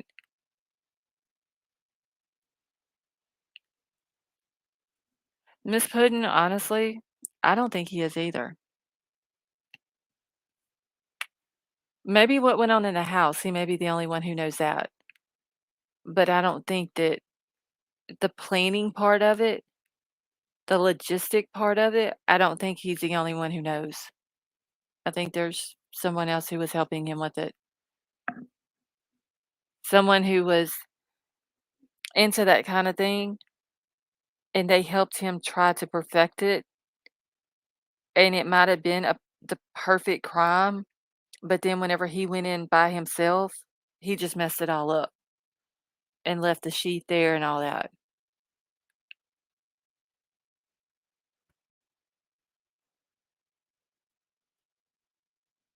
I just I don't know. This is weird. See, I don't think Ellie would post this on 4chan. I mean, if it's not someone within Ellie that's leaking stuff, it's gotta be somebody who knew what was going on. See, maybe he set up reasonable doubt by sending the DoorDash there at the specific time. He thinks himself a criminal mastermind. Yeah, crime crazy, that is true too. I mean, I think he's smart. He's book smart. Let me change the way I'm saying it. He's book smart. He ain't got no common sense. But this is just weird how they explain this out. You know, she never ordered the DoorDash. What I don't understand, okay, so let's just say somebody orders DoorDash for one of y'all, and y'all didn't order, y'all didn't know nothing about it, and it's sent to your house, delivered to your house. Are you gonna take it?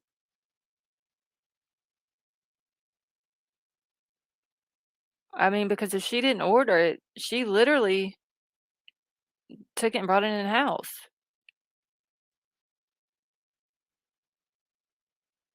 I would be like, "No, I don't want it. Take it. Go throw it in trash or whatever." I wouldn't even bring it in my house because I wouldn't know what it was or who had messed with it or anything else. Brooklyn, I think there is a picture out there that was taken of that bag and those dirty dishes and all that that was sitting on that table. Because I remember them saying that it was bowls that still had cereal in it.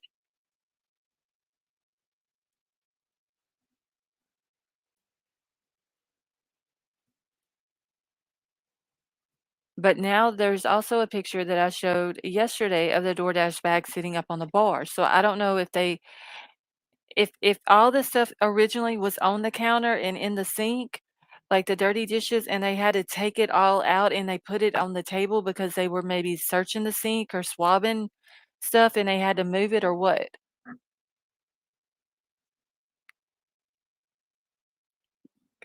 I don't know. This is just that's weird, y'all. Let's see. DD driver been cleared. Miss Pudding, you're talking about the guy that had that brought him home from the food truck? He had been cleared. He actually went to the police department and talked to them and showed his GPS where he had dropped him off and that he had went to, Taco Bell and got food after he dropped him off, showed all of his stuff. Alright, y'all, let me check my email one more time before I get out of here because I can hear it thundering again, and I don't wanna be on here. Uh, oh, wow, hold on. Now, I don't have the entire article on this. Now, let me pull this up, what some girl said.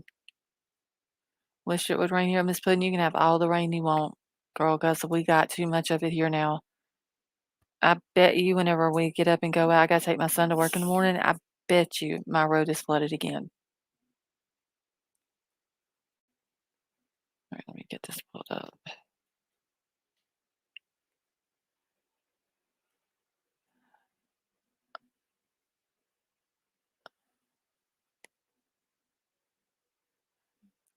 Oh, Miss Puddin', like, it just a day or so ago, it finally the water finally receded from the across the road.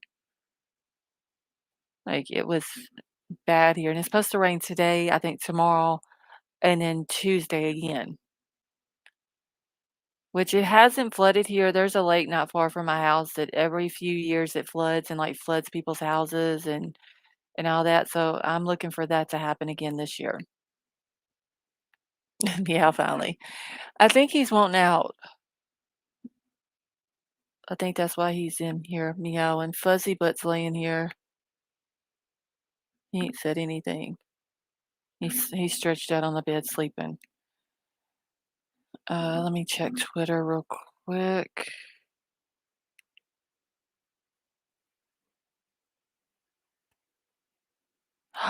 That is it, Brooklyn.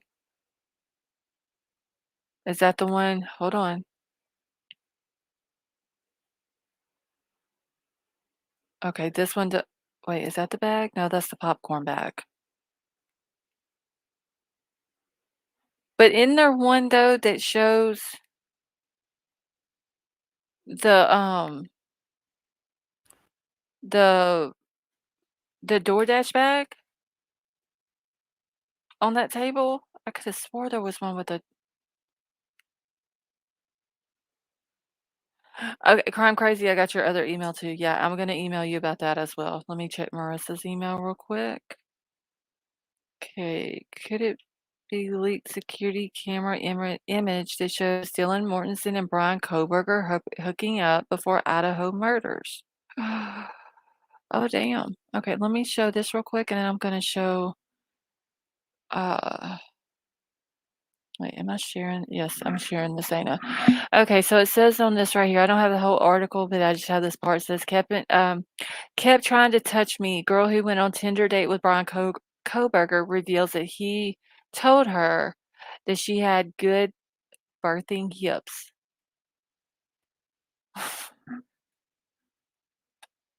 What the hell? Y'all, that's not something that a man says to a woman.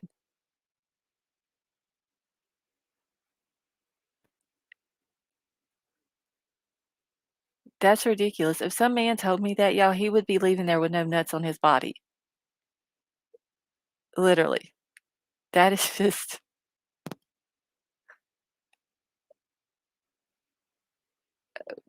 wait, Brandon, you don't know he's basically saying that without saying it, what he wants to do to her.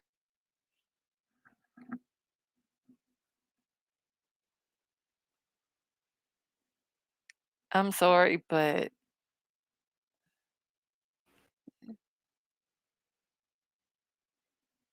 uh literally, he'd have been castrated right there if some dude would have said that to me. That's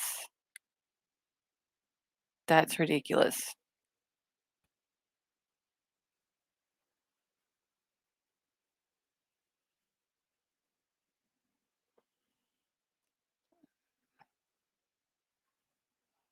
That's disgusting, honestly. That is a dude, like, his mama must be proud of him, y'all, to talk to a female like that. For real. He is just ugh.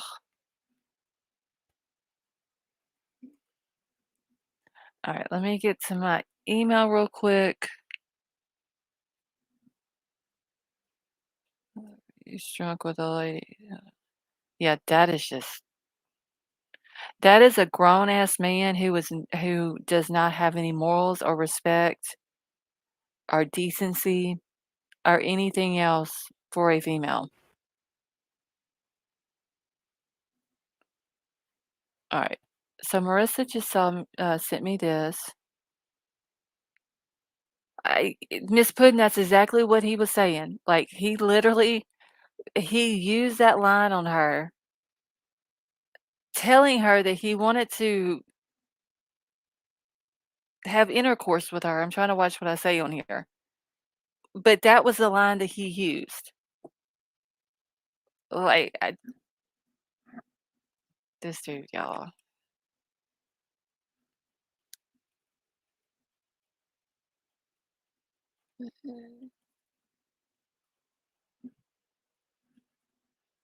This dude's fucked up,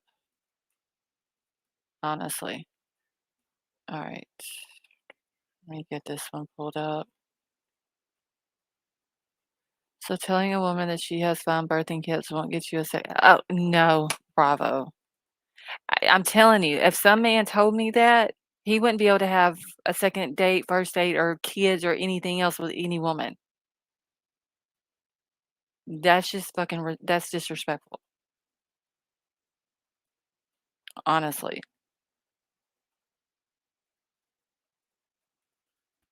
Oh, that'd get you more than slapped. Okay, so let me zoom in on this.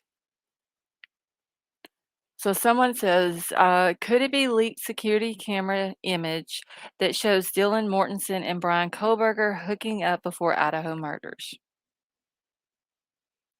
I honestly can't tell if this is Dylan or Bryan. It's too hard to tell.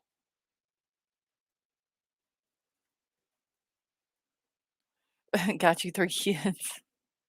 Yeah, but honestly, though, sad cowboy fan, would you really talk to your wife like that, being disrespectful like that, seriously?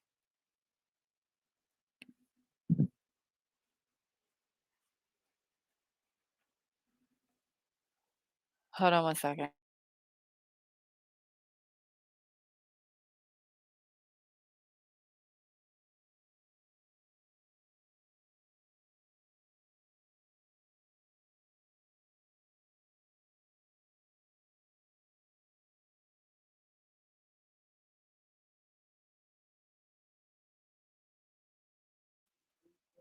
Okay. All right, let's see. Yeah, I can't tell if this is either one of them.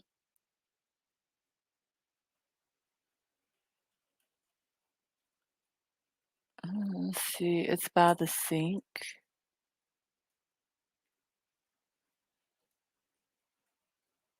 They have 0 kids and received the exact same compliment in my 20s. Oh, wow. That is just y'all, I'm sorry, but he is just this suit is ridiculous.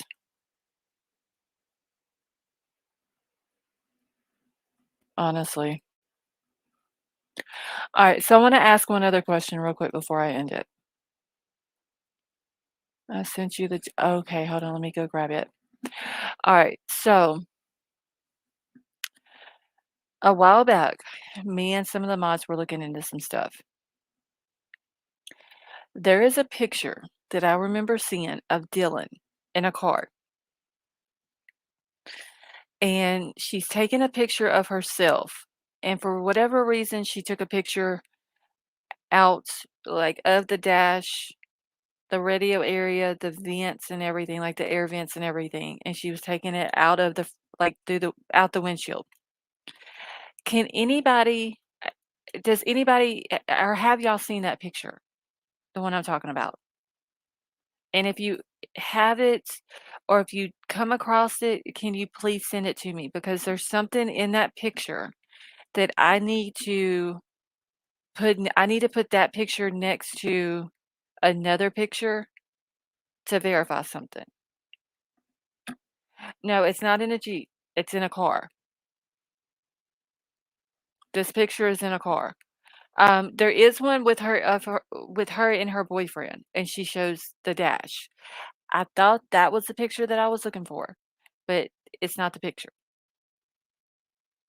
Because I could have swore there is a picture with her in a car, and it has the same exact dash with the radio, the air vents, and everything that look just like the air vents, the radio, and all that in Bryan Kohberger's car. I just cannot find the picture with her in it. I know I've seen it. I've literally dug through every one of my emails. Ray, do you know what I'm talking about then? He says, I think so. You're going to compare it to the body cam footage from stops.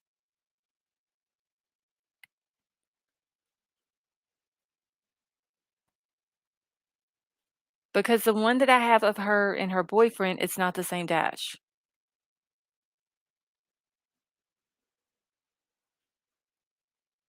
But I could have swore when I watched the body cam footage from the stops and we stopped it so I could get the screenshot of the way Brian was looking at his dad in the car.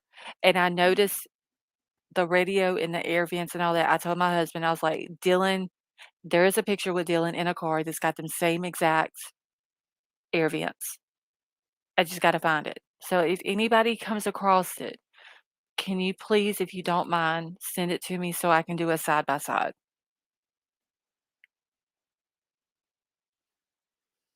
Thank you, Miss Puddin'.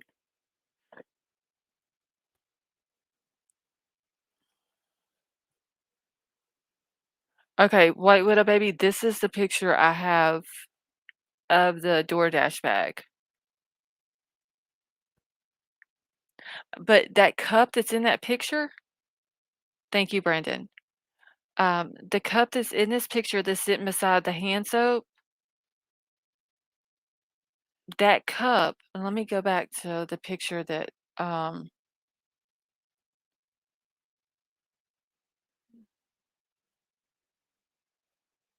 right, one second. Let me go back to Twitter. right here to go to this picture.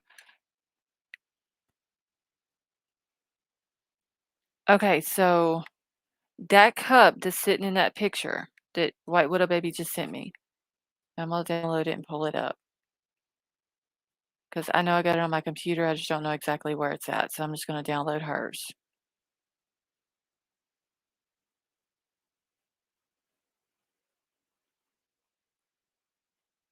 Wait 1 second.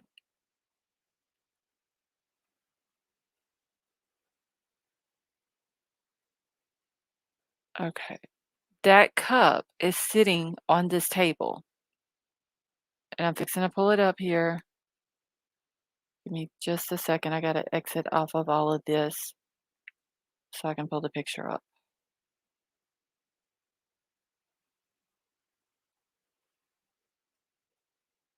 Okay.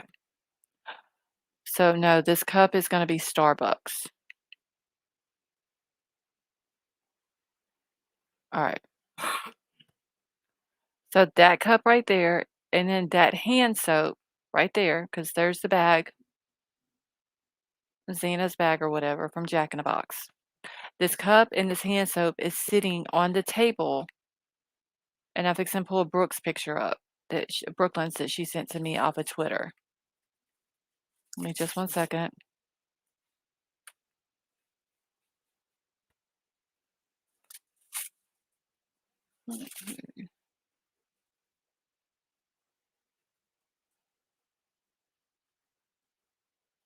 Okay, give me a second.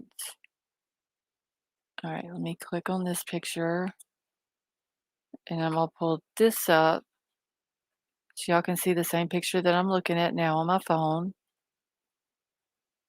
Okay, and I can't zoom in on it, but there's the cup right here that's in the other picture, the Starbucks cup that was sitting beside the bag by the sink. There's the hand soap.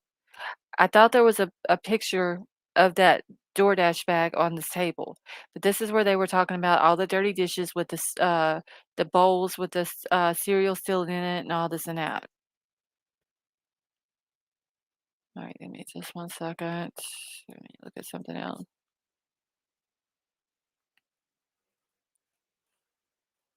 Okay. All right. And then remember they talked about the popcorn bag and all that, but I can't tell if that's the popcorn bag or if that's a DoorDash bag from Jack in the Box next to the cup. I can't tell right there, and I can't zoom in on it.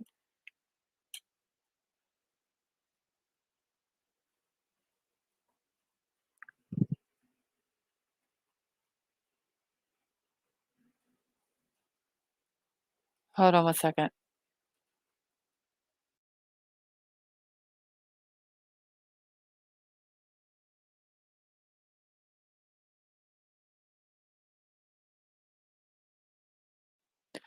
All right.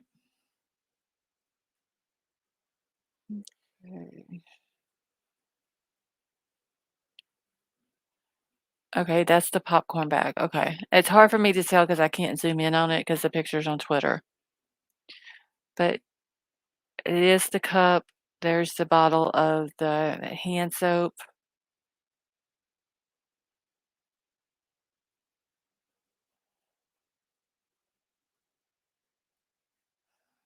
All right, let me exit off of this.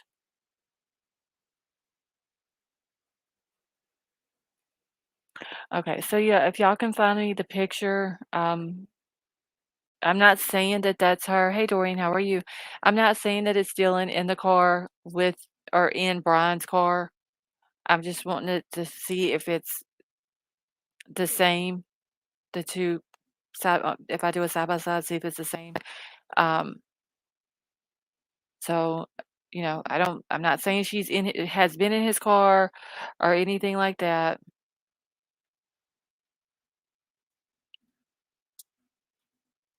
I just want to do a side by side. Man, these kids are slobs. Yeah, my Jay-Z. I mean, it's a typical, uh, college kid's house. So, All right, y'all. Well, I'm fixing to end it here. So it's starting to, the weather is starting to get bad again. I can hear it out there raining. Okay, well, is that picture of the two people hugging shown up today? I don't know, Bravo. I can't even tell if that was Bryan and or Dylan. It's too hard to tell. If I can't see a clear picture of someone's face, I I can't say 100% it's that person.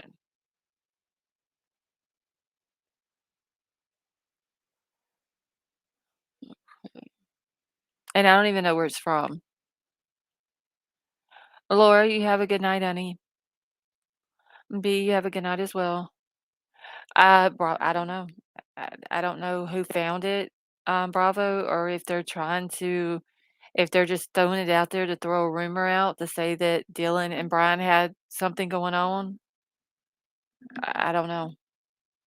I mean, that very well could be what someone's trying to do is, say that maybe trying to start a rumor and attach them two together or link them together. Annette the Crow, thank you so much. Hopefully the rain will be over with by tomorrow. All right, y'all. What is my Twitter? Hold on, I'll grab it. It's a shame y'all don't even know my Twitter. And VSCO it's sort of like Instagram.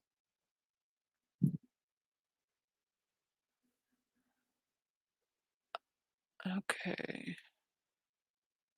Okay, so the Nightbot just dropped the Twitter link. I don't know why I didn't do Nightbot. I was literally about to go grab the link. Okay. Thank you, Britt. So y'all don't forget to keep the families in your prayers. All of them, all the family members, all the friends.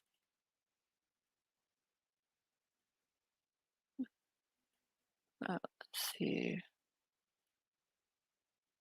Paige, if you here, I'll drop it real quick again. I don't even know my own Twitter thing.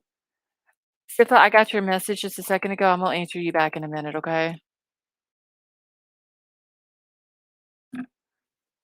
Okay, so Paige, the link right here where it says got Twitter that Nightbot just dropped, just click on that link and it takes you straight to my Twitter.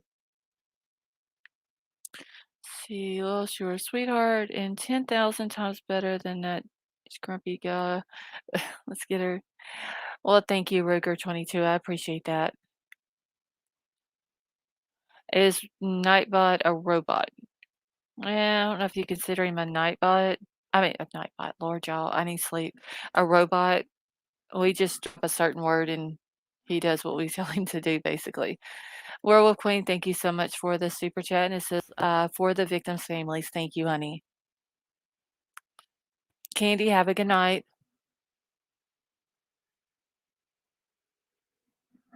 Hold on one second, y'all.